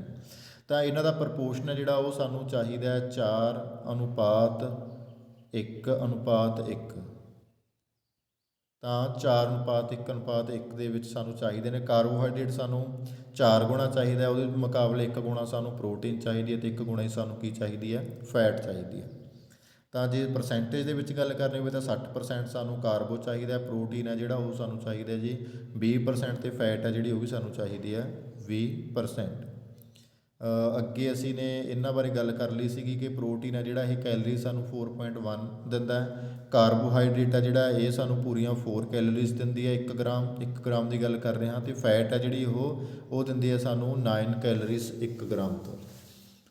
ਤਾਂ ਇਹ ਸੀਗਾ ਸਾਡਾ ਜੀ ਅੱਜ ਦਾ ਲੈਕਚਰ। ਫਸਟ ਪਾਰਟ ਦੇ ਵਿੱਚ ਅਸੀਂ ਕੋਸ਼ਿਸ਼ ਕੀਤੀ ਹੈ ਕੁਇੱਕ ਰਿਵੀਜ਼ਨ ਕਰਾਉਣ ਦੀ, ਤਾਂ ਅਸੀਂ ਸੈਕੰਡ ਪਾਰਟ ਵੀ ਜਲਦੀ ਲੈ ਕੇ ਆਵਾਂਗੇ ਇਸ ਦਾ। ਤਾਂ ਅਸੀਂ ਕੋਸ਼ਿਸ਼ ਕਰਾਂਗੇ ਕਿ ਜਲਦੀ ਤੋਂ ਜਲਦੀ ਸਾਰਾ ਸਿਲੇਬਸ ਹੈ ਜਿਹੜਾ ਉਹ ਇੱਕ ਵਾਰ ਤੁਹਾਡੀ ਰਿਵੀਜ਼ਨ ਹੋ ਜਾਏ ਕੁਇੱਕ। ਤਾਂ ਸਾਡੀ ਵੀਡੀਓ ਨੂੰ ਜ਼ਰੂਰ ਵੱਧ ਤੋਂ ਵੱਧ ਸ਼ੇਅਰ ਜ਼ਰੂਰ ਕਰਨਾ, ਅਤੇ ਸਾਡੇ ਚੈਨਲ ਨੂੰ ਵੱਧ ਤੋਂ ਵੱਧ ਸਬਸਕ੍ਰਾਈਬ ਕਰਨਾ। ਧੰਨਵਾਦ।